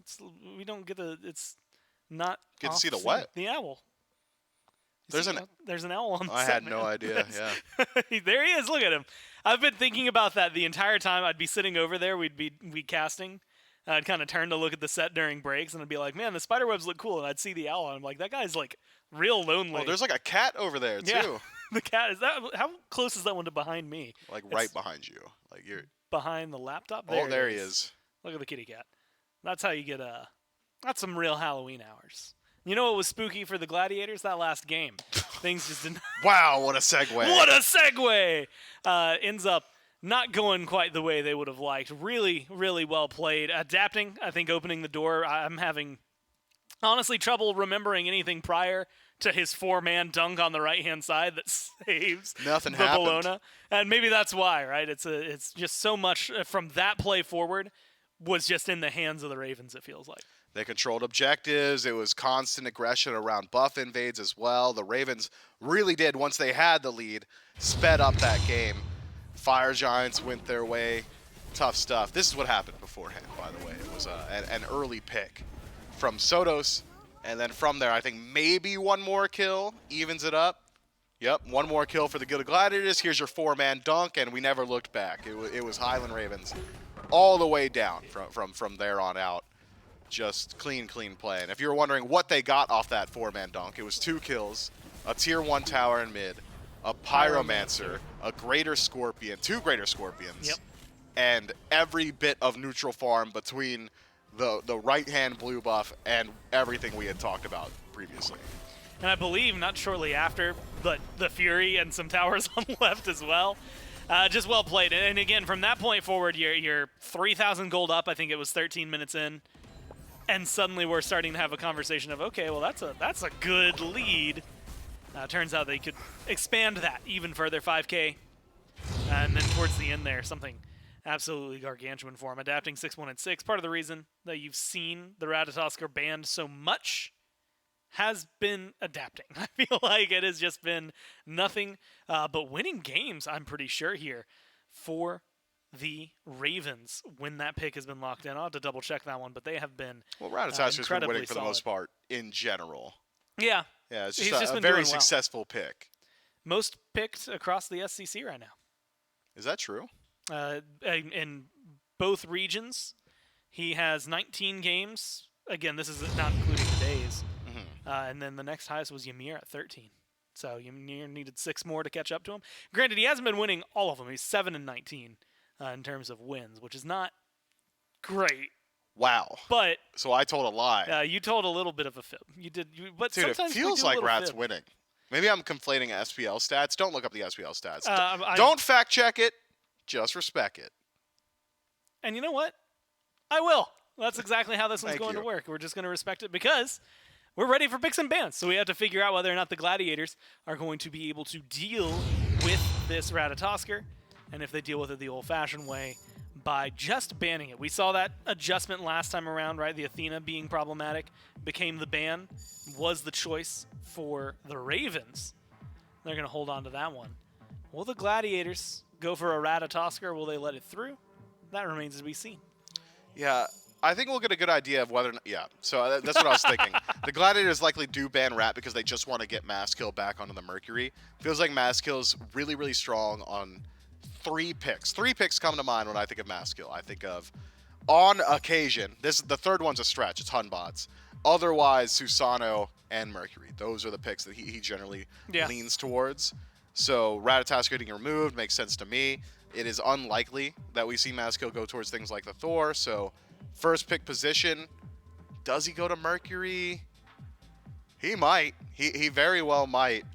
I don't imagine we see the Gladiators prioritize anything else too highly, but in the last game, there was a first pick Ganesh. I will vanquish all evil from this world. Yeah, well, so it was Yeah. I was going to talk about Chernobog existing, and then he got banned. And for those of you who maybe either can't see or just need to hear it, Athena Yamoja, the Chernobog, the Heimdall, the Rat, and the Kepri banned on the other side. We love Ganesh. Yu Huang is at the top of the list here for the Gladiators, and then Ganesh locked in. You still got your Mercuries, your Go forth, Cupids, my your children, Camazotz, and take over this land. First two. a lot of a lot of interesting pressure from the Ravens and where they're throwing their priorities. It's the Ganesh, the Tiamat. Look, it's 2/5 of the winning team, and they're going to go back to it. I hate being wrong so much, but when I cast EU SCC, I feel like I am wrong constantly. Because I always expect it, because it's whiplash. North American SCC feels like bizarro SPL in that it's largely reflective of what's happening in the SPL, but there are a couple of picks that lean a little bit more so to the comfort of individual players. Whereas the EU SEC is so far removed from the culture of North American SMITE that they have developed their own meta entirely, and it is so wildly different that I never wrap my brain around it. It just never happens. It is October 27th of 2022, and the top 3 of the Ravens is Ganesh, Tiamat, Cthulhu.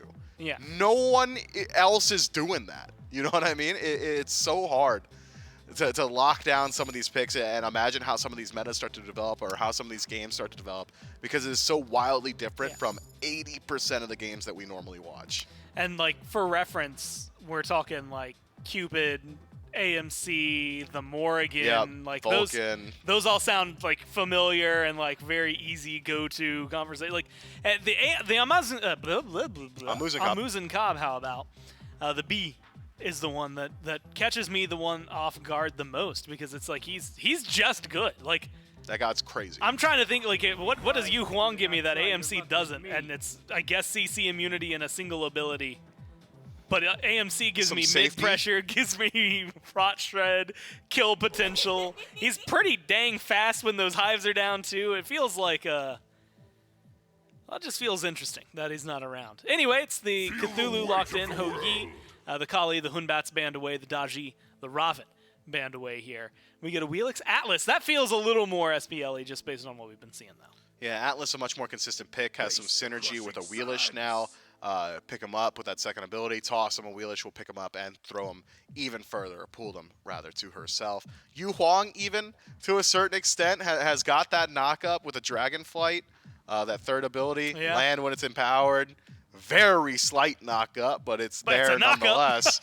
So if we're seeing Gravity Surge off that, the Gladiators are the sickest team in the league. That's dope. So I'm gonna keep my eyes out. If they do it, we need like replays, slow-mo replays, cinematic shots. It is not visually stunning, well, no, but it is mechanically impressive. But like then we could watch it and make it seem visually stunning.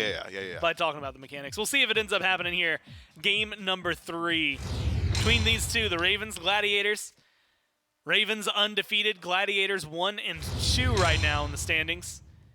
We'll tie the Wargs if they lose at 1-3, with I think a slight lead over them, and will potentially tie. I can't remember who was right above them. The Scorpions, 2-2 if they win this one. Ravens trying to tie Hex Mambo, staying undefeated. No matter what happens, that's the team they're playing next week. And you got to think the team that's been finding nothing but 2-0s is feeling pretty confident after this week, especially compared to where the Ravens have been. They've only taken one loss up to this point. So this is the second game they've lost this set. Or this phase was earlier this set. But Mifflin, you gotta imagine Hex Mambo's keeping their eyes on the stiff competition and maybe feeling pretty confident about their capabilities because of how things have been going for them. We'll see how confident the Gladiators are feeling. This Ganesh seems to be eye-opening in comparison to what we used to usually see out of him. Alongside a Ho Yi, I'm going to be honest, I expect a little bit of pressure because of jungle clear. But sure? This is a little more what I expected. The Ganesh taking too much poke, and the clear not maybe being the cleanest on the other side when there's an Atlas. Yeah, if Silenced goes for a knock-up, a dash on either of these targets, we saw it attempted there, not successful. Just trap them every single time. Transgressor's Fate, a very strong tool for that exact situation. Rotwin this time takes a little bit too much damage. Seems as if Rotwin had considered throwing Silence at the trap and then thinks better of it, but in just kind of hovering in place, doesn't really find a whole lot of value. Fortunately for Rotwin, decides not to go for the Hawk, so he's got a health potion and a multi-potion It's a whole lot of HP to play with. He can use it as a resource a little bit more often than Silence, who's only got the 1 HP pot still available to him. But the downside is, if you don't have your fire extinguisher, what happens when a fire starts up? You're just going to lose a purple buff. Well, we'll see. So far, no real invades have been present that side of the map. Despite what we've been seeing in the SPL, Silence trying to stay alive as best possible. Coast goes for a ricochet. Finds the shot, but not quite. Maybe the lockdown. Good pull back. Beads used by Coast and Silenced. Barely walking out of there. That was catch and release thrice from Toddy, okay? Every single time Rotwin lands a pull, I'm thinking, trap, it's free. They leveled the trap. There's 3 of them on the map right now, or 2. They just haven't landed. Every single time the pull has happened, the trap has just whiffed. If the trap connected with Eye Silence on 2 pulls ago, Silence is dead. If the trap connects there, Vaporish or Silenced is dead. But the combo ain't there yet. We haven't hit it. But when it does get hit, things are going to be different. Well, it's even that moment where it's like worst case scenario, you get some damage, like extra damage guaranteed on the Coast. The beads are still used. Maybe it's not the lockdown. Maybe they still walk out of there, but like someone's dying. No one's dead. Well, they both don't have beads now, so someone's dying. So someone's dying, assuming the trap hits. Assuming the trap hits, and or that's a bad just assumption to make really, because it hasn't happened. Really sick pull from Rotwin that could really open up that door. Well, he's got like 3 of those already, and it still hasn't happened. Yeah, well, that's because the trap don't hit. Yeah, okay, we need so that trap to hit. Yeah. When the trap hits, and then someone take that audio clip and edit in some trap music. And all right. Shake the screen MLG edit style. I don't care who. It's free. God, you're so good at content, Gore. I am exclusively good at really bad memes, but I like to think that there's a very large audience for bad memes, and that might be because I like bad memes. Cthulhu forced to ult over in the solo lane. So far, a very balanced game between these two. Just who hits 5 first, maybe where those will be pressed. Akana's ult down. Same thing for the Guan on the other side. Feels like there's maybe an opportunity for these junglers to get something going, probably more in mid than anywhere else. But I also see Yu Huang, I see Tiamat. Both have been pretty tanky, adapting. Just waiting for less stomachs. Gonna move forward, not gonna find any damage. It's just gonna go back for the coup. Yeah, I suppose adapting makes that rotation because Lysimix had already used Cavalry Charge, so if you're going to kill a Quan Yu, it's essentially only just then. If he's got the horse available, very difficult for adapting to do anything on the map there. I am surprised that adapting hasn't made a rotation over towards the dual lane, considering how aggressively the Gilded Gladiators have been playing there. Artemis now with access to the Caledonian Boar might be a little bit more difficult to shut down, but it's still an Artemis. She's still largely immobile. Slow immunity, sure, so Skewer, not the best lockdown tool, but that's what Silence is around for, Vaporage Coast is around for. You're just there as the set to deal additional damage, so could potentially be one avenue in for the Highland Ravens jungler if he so chooses. But with Maskill spending so much time in the jungle just farming up, adapting a player that has gone on record to say that it's his least favorite thing to press tab and see the enemy jungler at a higher level or at a higher gold count, maybe unlikely that adapting gets involved anytime soon, as he is about a half level down. Rotwin's just trying to pick somebody up. It happens! Multiple times, interrupted multiple times. He tried, and multiple times he was able to at least find a small little bit of pull. The turnaround is just not there. They kill off Silence. They lose 2 in the process. Woo! The bounce on that shot as well from Coast, just shy from connecting on the mass kill. But the Ravens, in the blink of an eye, get a 2-1 lead. Yeah, that was close, man. I mean, I'm not sure if it's enough damage if the Ricochet connects. I don't think it is, but that's a world I want to live in. Somewhere, yeah, right? that's the world I want to live in, where that Ricochet connects and it costs them their life just because of how hyped that play would have been. We got to see the DR, though, from the pull into trap combo. Transgressor's Fate just didn't get to do a whole lot to Ice Silence, regardless of connecting with them. I believe it may have been the beads, actually, from Ganesh. Hard to see with all the light explosion that was happening on the left side of the map. What is easy to break down is how it reflects on the charts, and it does look good for the Highland Ravens as of now. 2-1 with a slight lead. Not enough that you're really leveraging it, but enough that it puts adapting ahead until this happens. Oh, yeah, very easily. I was wondering if adapting was going to get some turn damage on that one. No. Rooted to the spot, CC'd to death. Killed in the jungle. Now it's going to be a very quick move, strip, find anything that you can find. The Gladiators going to take some of that experience. All of this fighting back and forth, trading overall, the Scorpion might be the only thing that makes the big difference for him. But at the end of the day, Mifflin, with like 200 gold separates these players. Again, you know, you mentioned separating it across 5. You don't even have the money for a health potion. So it really is about as equal as it can get, despite how many kills we've seen. I mean, this early on, there's really not much you can do on map to actually establish a lead, barring some buff invades, but neither one of these teams so dominant in the team fight that I think they can feel confident doing that. Rodwin, though, dashes forward aggressively. That's dangerous. Yeah, tries to get out of there.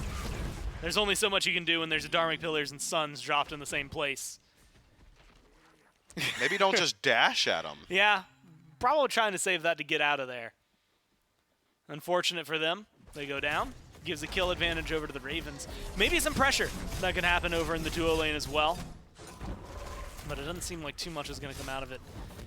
And Mifflin at this point in the game, honestly, with a kill like that, feels like you might be able to risk starting up a Gold Fury, see what it can do for you. And actually, with the rotations coming from this team, they're either getting a fight or going for it. Or the rare third option, neither.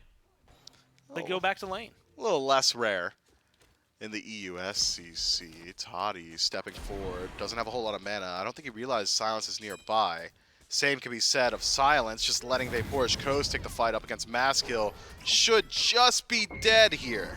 He's going to get pulled back. All right. Maybe overkill might not right. be necessary. Calm down, bud. Maskill drops the ult.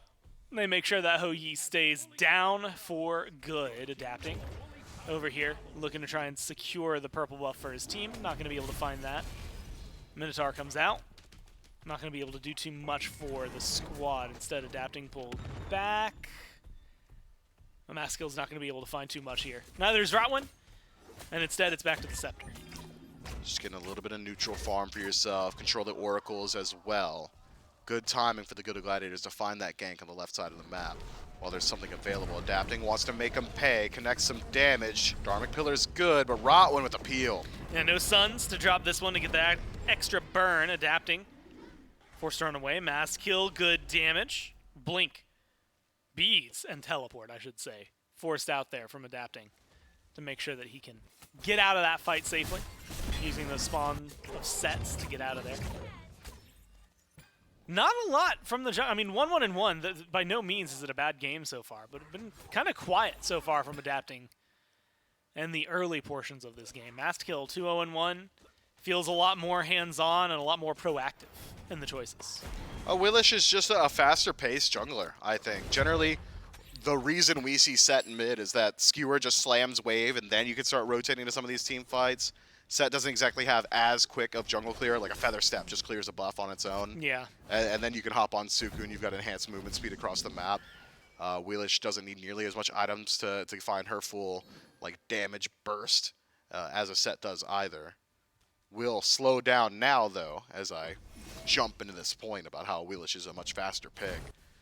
Because he's decided to go down the Transcendence tree second item. So going to be a little while till that one's stacked up and you find the full value of it. But nonetheless, will at least help out. Once it is stacked up, we'll make that mid-game a little bit more comfortable for Maskill. And I suppose if you're able to maintain the pace that you have been, 2-0-1 on the Awilish, you'll get that stacked pretty quickly. Speaking of items, how are you feeling about the Charon's coin for Angry? I mean, it's one of those things, looking at it on Tiamat isn't too outlandish.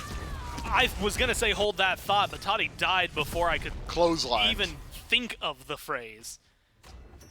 Absolutely, yeah. Clotheslined, knocked down, eliminated. Great kill for adapting. 2-1-1 now. And it's going to be a Gold Fury pull. When you've got 3 over there on right, maybe the easiest decision the Ravens have had to make all set. Kill into Fury. Into a small lead, but it's a not lead guaranteed. nonetheless. Pyro. started. It is guaranteed. Low. No, yeah, nobody's coming over. And so, goes gold for Pyro. 1 for none in terms of kills. Small, small, small differences in gold separating these teams. That's a literal 2-digit 10. It was 10. Absolutely insane as far as the numbers go. The games in the EU SEC just are so even all the time. It feels like it is going to be dead even until it is completely one-sided, right? Yes. That tends to be the pacing that we've become accustomed to here. Very reminiscent of the previous match where it's completely even and then one four-man dunk is all it takes. Very dangerous play, a nice edge that these teams teeter on. Just feels like at any given moment, the game could just explode. That moment's going to be a whiles off, though. With both neutral objectives off the map, you find your pick, you maybe steal a buff now. So don't imagine, and I think this is true of the majority of the scene here.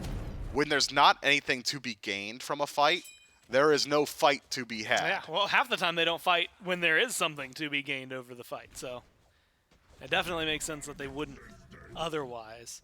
Definitely makes it more interesting. Like, grand scheme, like you were talking about this during picks and bans, but like when you know, we watch a ton of SPL with the NACC being, like you said, bizarro SPL in a way, it is almost more difficult to predict where things are going to go for the EU SEC in terms of map play, decision making, things like that, except for Hex Mambo.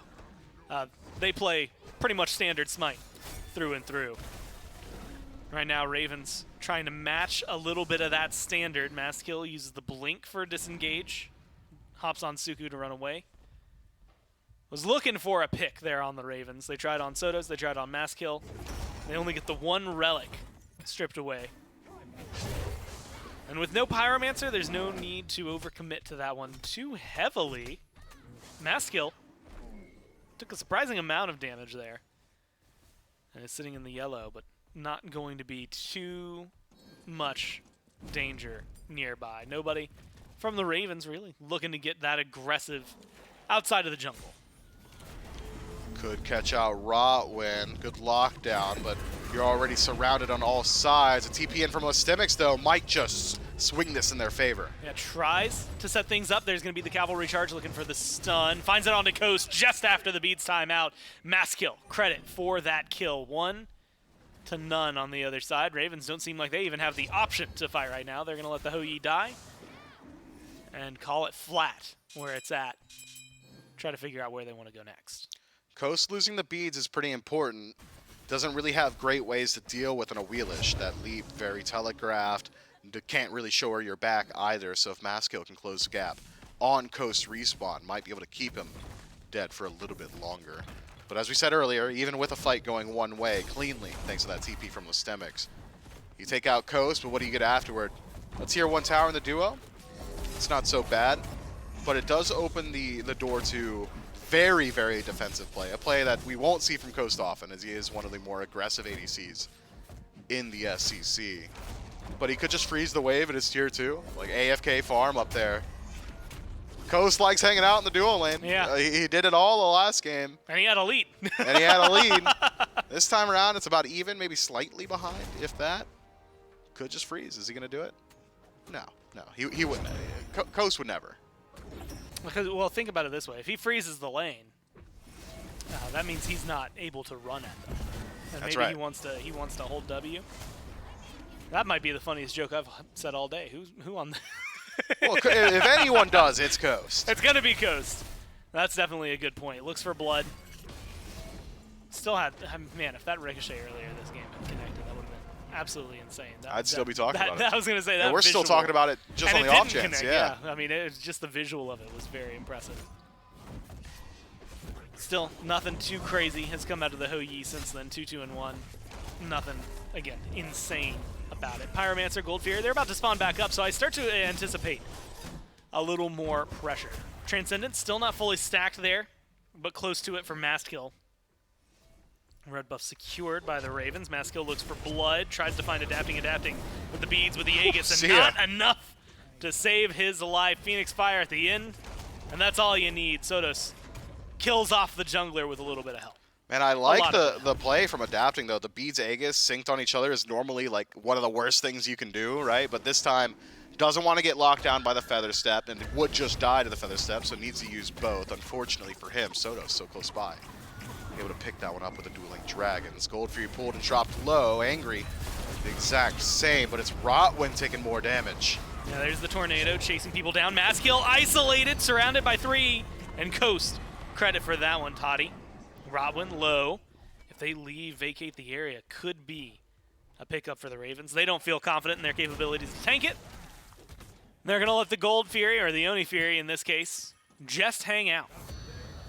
Yeah, I wonder if that's the right call for the Ravens. I feel like you're still pretty healthy over there. You know Rotwin's at like maybe 10% HP. Sotos doesn't have ultimate. Toddy both your can't carries are with you. Initiate. Yeah, they have no initiation on the Gilded Gladiators, and both your carries are there.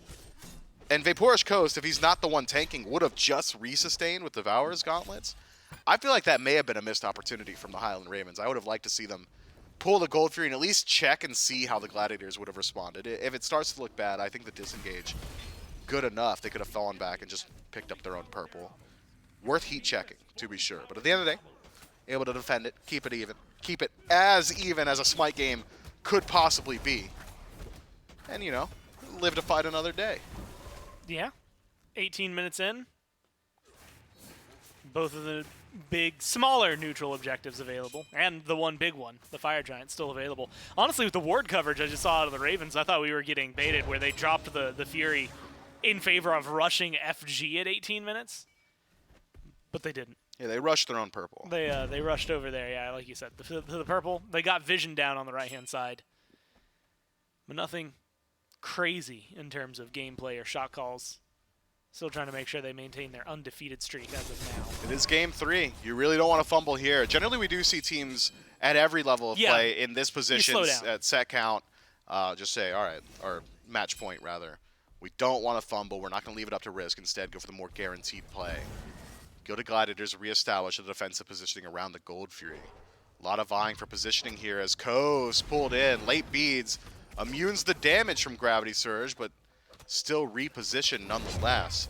Loses the Relic, loses half of his HP. He was head back to base either way.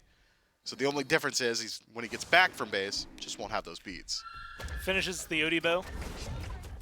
And talk about a play we've seen recently. Oni Fury pulled by the Gladiators, and this time it doesn't seem like the Ravens are going to get to do too much about it. Gladiators secure that one. Dharmic Pillar's just a little shy. Pyromancer's going to get traded out on the other side. So we're back to neutral as far as things go, slightly favoring, actually as of right now, the Ravens after that engagement. But you got to think, Mifflin, if the Ravens had heat checked it, worst case, or probably best case scenario, gotten that Fury earlier, they'd be feeling a lot better now. Jump forward from Coast, but a jump to match from Maskill. Turns a fight that might still be in favor of the ADC. Tries to find the auto, just needs one more great knockup, pulls him back and kills him off, styled on by Maskill, and Coast gets taught a lesson. I'm not certain I'd call that styling on, you know. Coast win. He needed to hit one more auto. He didn't have the opportunity to shoot the auto. Get better. He got stunned by Toddy, trapped by Toddy, and pulled by Maskill after forcing the fight on his own. I said what I said. You said what you said. I cannot walk these dark paths with you, man. I'm not there with you, all right? Yeah, you're right. He lost it, though. Right. You are absolutely right that he lost that one. Styled on, though? I don't know. No, it's like, I mean, it looked kind of fancy. Gravity Surge is a visually stunning ability. I'm with you. Yeah, but admittedly, like, mechanically and factually, wasn't really that stylish. Well, hold on. We'll see. Maybe Maskill styles on adapting? And honestly, maybe a little bit there. No, he's going to retreat. Man, you want him to be styling so bad. I want, because that time would have been more interesting because it felt maybe a little bit more going his way. It was low health. It was exciting. Caught up in the moment. And honestly, with the way these teams are going to be playing, I wouldn't be surprised if that might be the moment we get before Fury and Pyromancer come back up. Fire Giant's there, looming overhead. 1,000 gold in favor of the Ravens, but not a lot, I think, in terms of like wiggle room and capability to pull. I just feel like neither of these teams have great secure. Huh. This is an interesting ult. I don't know that it's going to get anywhere for Kana. He's getting burned down slowly. Maybe that's the goal. Knockup's not going to connect. And just a rotation from the Gladiators into a kill from the Gladiators, and now what could be a 4v5 around the Fire Giant if they so please. You gotta wonder what Kana was hoping to accomplish being at the tier 2 on his own. Not a whole lot, I imagine. Thought maybe we'd see a fight there. I was trying to get out of your way, but I was watching. The minute I saw the glow around Silence, I'm like, nothing. Well, Kana's still dead for 30 seconds. Surely they go to Gladiators 22 minutes in a 5v4 would, like, maybe check the Fire Giant. They've got a good draft for it. Toddy, like, slams objectives. And this, Mifflin, this is where I'll begin the call out. Okay. There is safety. I understand safety, especially in a Game 3 scenario. There is such a thing as 2 safe play. And I think that's what we've evolved into here. I feel like we're seeing a lot of moments where, like, there should be a call for an objective that is just a little, like, it's the safe call is to not go for a Fire Giant there. But you gain a very safe call. Nothing from doing that. If you check the Fire Giant, and this is something I think you were talking about earlier with the Fury, if you check it, either you start the fight and you have a numbers advantage and you can utilize that, or things don't go your way and you disengage. You still have a numbers advantage, so you got a pretty decent likelihood of doing so. Now, Kana's back on the map. It feels like it's almost airing too safe. And when you're, I mean, literally 200 gold separating you, you've got to start looking for these leads somewhere. Rotwin dashing in, finds the pickup on the Kana, looks to force the lead there. Throwing a Cthulhu at your team, never exactly something I think your team likes that. would want. But I think you're right, and it's a philosophical debate that I've had in the past with teammates around how you should play Smite, and a lot of players do align with a belief system of why make a risky play when you can wait for a mistake. I find myself in the camp of, well, you can force mistakes by putting teams into positions that they don't want to be in. Sure, it would likely be a mistake for adapting to walk into the Fire Giant on his own on a defense, right, with Kana dead. Obviously. But if nobody's on the Fire Giant, adapting's not going to phase check it. Vaporchko's isn't going to phase check it. There's no reason to phase check it. So in generating threat on the map and putting your opponent into uncomfortable positions, even if it does incur slight or moderate risk to yourself, it opens up the door to higher potential outcomes for yourself as well. It's a risk-reward system, and risk-reward is one of my least favorite buzzwords and buzz phrases because, and I'm going to talk through this small skirmish here, there is not a single interaction that you can have in daily life, in a video game, or in anything that isn't risk-reward. Yes. That is the absolute truth of it, except for not interacting. But even then, choosing not to do something is a choice in of itself, which incurs risk-reward. So I take it back. Everything is risk-reward. Everything's risk-reward. It just is a depends nothing on the severity statement. of it, right? Yes. But the thing I think that we're coming to here, and actually I think aligning with your mindset, is the SPL, right? That's where if I'm looking for the echelon of play, that's where I'm going to look at. What do the top teams do? They force you to make mistakes right now. The Ravens trying to force something to happen. They pulled the Primal for a second, dropped it in favor of trying to make a fight happen. Now, they're going over towards the Pyromancer. Again, trying to force something to happen. Cthulhu dash forward, displaces 2.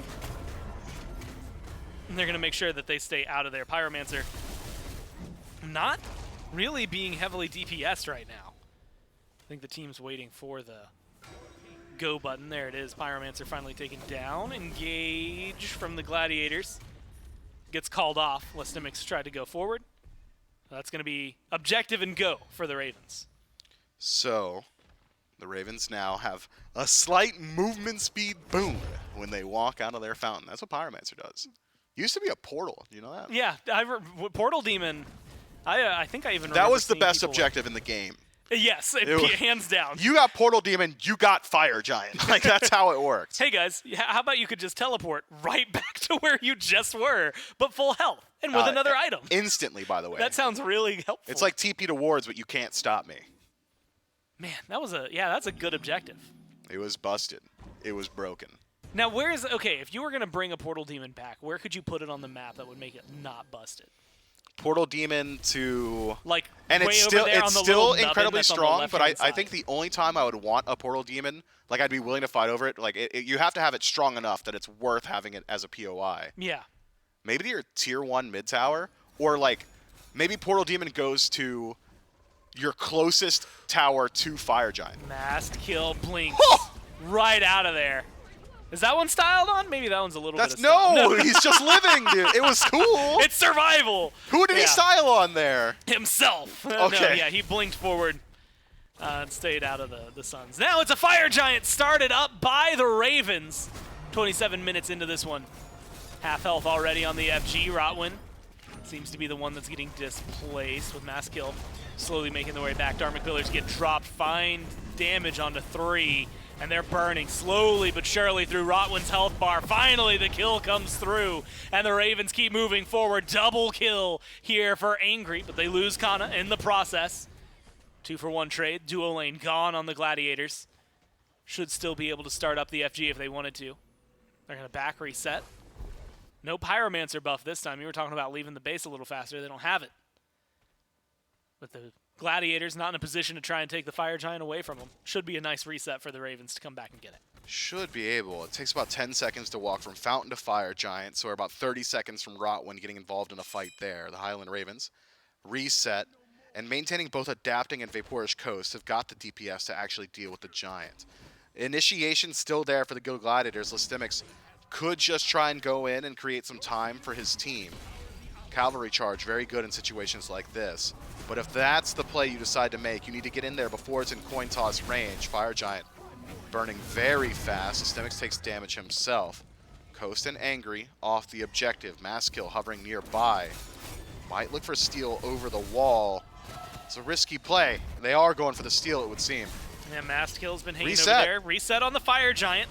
It was relatively low earlier. We saw a mistake thrown at that exact moment. But it's going to be the team fight around. Rotwin comes back to the fight. Rotwin goes back to the grave. And Maskill trying to avoid a similar fate. Phoenix Fire on the spot helps a little, but Adapting gets the double. Woo. Cleans up 2, this time for none on the other side. And it should be a much cleaner engage on the Fire Giant. Listimics, ult coming back soon.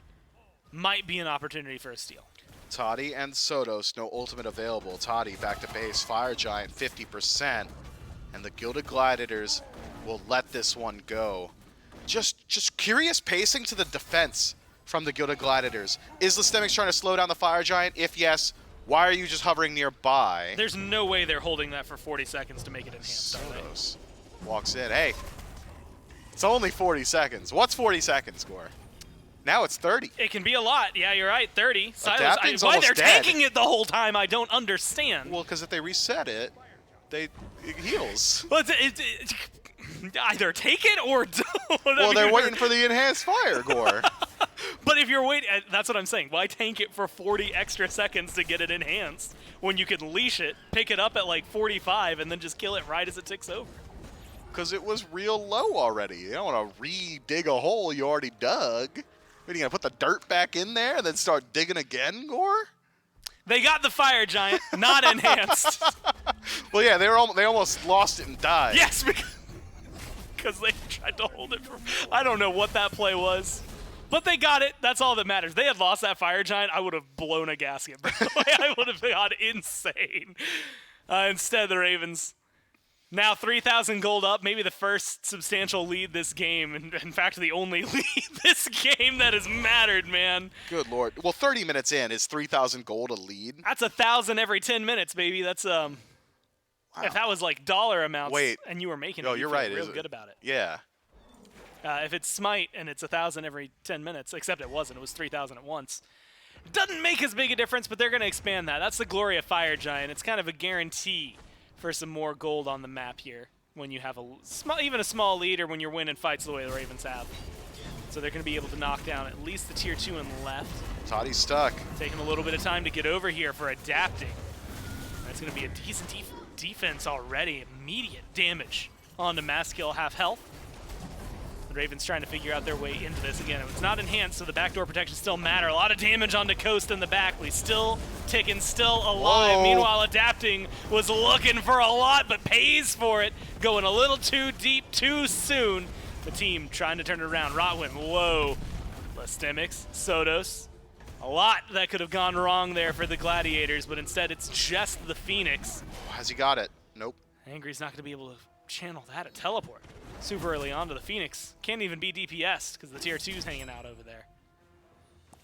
So the Gladiators, unfortunately, lose their left side Phoenix, and the Ravens are going to fall back, take a Fury, reset. Impressive base defense from the Gilded Gladiators, though, considering the position that they were put in. I silenced, locks in, Toddy GR, essentially against the wall of the Phoenix. Maskill really struggles on this Awilish to get involved in base defense situations like that. So you're essentially playing without an assassin for the most part, but a massive dueling Dragons, Lastemics with the lockdown as well. Rotwin finds a couple with his pull, and it costs the Highland Ravens at least one as they do take down the Bird. But going for the Oni Fury afterward is dangerous. There's very strong Ravens nearby. And the Gladiators secure that one, but they're losing the fight there after. Maskill gets a good pull and a good kill onto Coast, but you've lost Toddy, you've lost Rotwin, and you might lose your jungler as well. Maskill trying to keep themselves alive, trying to make the trade worthwhile, but dies in the process. Sodos standing between two, the rest actually turning around for the kill, surprising me in this instance. They're going to look for it. Lastemics goes down thanks to adapting, chasing him. And it's the full-on deicide, and with this amount of time, it might well just be game. You know what? It will be game. I agree. The Ravens are going to take this 2-1. Yeah, I mean, that was a really strange decision to pull out the Oni Fury there. When we're having a discussion of risk-reward with the Gilded Gladiators playing so risk-adverse for the last 30-some-odd minutes, wild that they're willing to take what was essentially a 4 versus 4 into a Fire Giant team right there. Maybe they didn't have eyes on Angry, who had decided to back up and clear out his own red buff. Just assumed that he had returned to base, but still, even if you had gotten the Oni Fury and made it out alive, it doesn't net you a whole lot. It's not worth the most gold, and into a team with Fire Giant, they're going to deal with those enhanced minions very easily. So the reward was low, and the risk was high. Risk reward. Meanwhile, earlier, that Fire Giant, they had a numbers advantage. Risk was relatively low. Reward would have been super high. Medium risk. Medium risk, High reward. And unfortunately, didn't quite work out for them there. They end up losing this one. The Gladiators Like taking kid just from a candy, man. quite, yeah, kid from a candy. It's real easy. Candy can't even defend itself half the time. Look at this. Look at that guy. Couldn't even do anything about it. Those M&Ms, punished. Yeah, that's the face you're going to give me. Ravens stay undefeated here up at the top in Mifflin. As weird of a pace as that game felt, you could feel when they finally made that decision to push themselves forward that they truly found it. And a lot of it was around that right-hand side of the map. Small openings. Admittedly, an interesting Fire Giant call and pull and hold, but eventually they got it. And from that point forward, the game just felt like it was very overwhelmingly in their favor. Yeah, that Fire Giant really was the difference maker. And it was one play. It was a pick onto one. And then the Ravens say, let's group up on fire. Let's generate threat. And with that generated threat, it kept the Gladiators off balance. They decided to walk in, try and defend. And the Highland Ravens say, okay, well, we've got a numbers advantage. We'll take this fight. Fight goes all right. I think they poked out one. They re-pull the fire. That one has to stick around because they don't want to lose that objective. And they slowly, through a battle of attrition, won out on the day. Surprised to see them wait until the 29-minute mark to force that engagement, considering they had been put themselves in that exact same position, I believe, twice beforehand. But regardless, clean play, won the day. Yet again, the Highland Ravens get to maintain their undefeated record. And they look good doing it, legitimately. There weren't very many moments in games 2 and 3 where I felt like the Gilded Gladiators were in the driver's seat. Otherwise, it was really just the Ravens choosing where the fights happened. And when they decided to fight, even if the decision was seldom, it almost always looked good. And luckily for them, 3,000 gold turns into 10,000. No, only 4,000 here, separating them pretty quickly. 4,000 was enough. It was the only real lead anyone ever had this game. Maskill, I think, a very solid KDA 6-3-4, but it's the only one on the team. 0-1-5 isn't too terrible. 3-1-1 for Sodos, but 0-4-8 doesn't necessarily stand out great. Yeah, it is the best one. on there. And meanwhile, the other side, 4-0 for Angry, 4-4 that's the best one. overall for Coast. Feels like they had a really good performance, 45,619 damage from Angry. Pretty sure, looking just a face check, almost doubling the next highest. Sotos at the 25k mark. Just undercuts that, or overcuts that, I guess, to make sure it can't be true. But still, a lot coming from the Tiamat pick that admittedly, I mean, look, Ganesh, Tiamat, you pick them as your top two, they got to do something. I'd say you did something. Yeah, it looked very good. The Tiamat has been one of Angry's go-tos for a very long time. We talked about it at the top of the set. He's one of the few players that is still willing to play just the standard mages in a world where it seems like every mid laner on the planet is either playing Set or they're playing AMC or they're playing Morrig and Vulcan. Yep. Angry decided that he wants to stick to his own age-old standard, and it looks very, very good in this set. There is a reason that this guy is on an undefeated team. Even if he isn't playing the Orthodox, he's still playing very well. Well, I've got good news for those of you who are tuning in. We can look the schedule, the standings, see how things shook out for today. For those of you who typically join us for Thursdays, you may be surprised to find out there's not a fourth set today. We did all of Europe, 2-0 for the Wargs, 2-0 for the Mambo, now a 2-1 for the Ravens. And that is going to end the SCC today. Tomorrow, it's going to be North America. And, of course, you can see the standings. Next week, Mambo, Ravens taking each other on, two undefeated teams. One of them is going to have that change. We saw the two bottom teams, the Wargs and the Ferrymen, go on today. And that shifted in favor of the Wargs. So some interesting matchups next week. I'm very excited, I think, to see Mambo versus Ravens, just to see how that shakes out. And tomorrow, it's going to be North America. It's going to be the Tanuki taking on the Weavers, I think a little later in the day, than the Hounds, Sages, Wardens, and the Storm going to be fighting each other. And so a lot of fun that can still be had in the SCC. That's going to be tomorrow. There is no SPL. If you've been tuning in, you've been hanging out, and you're kind of curious. Doesn't exist. No, it's just this week, There though. is no SPL, and there never has been. It's the Matrix spoon, right? If you look at it, you have to realize the truth. There is no spoon, but there's no SPL, at least for this week. That'll come back next Friday, kicking things off November 4th around 1 p.m. I believe the first set's the Bolts and the Warriors, so make sure you tune in for that. But tomorrow at 11 a.m. is when the SCC continues. Mifflin, you have any fun plans for the weekend? I don't know where to go with this. I don't know the name of the event. You do. Anime Weekend Atlanta. I'm going to that. You're going to that. If you guys are Atlanta local and want to say hi to me, I'll be there on Saturday. Presumably. I think earlier you said you don't have a pass. So Well, I figured they saw him at the door. Yeah, but hopefully. God, I don't know. I've never hopefully. been. Katie goes all the time. Maybe you can message her and find out. Well, that's going to do it from Miff, from myself, from everyone in production. Thanks for tuning in. We'll see you tomorrow at 11. Peach it.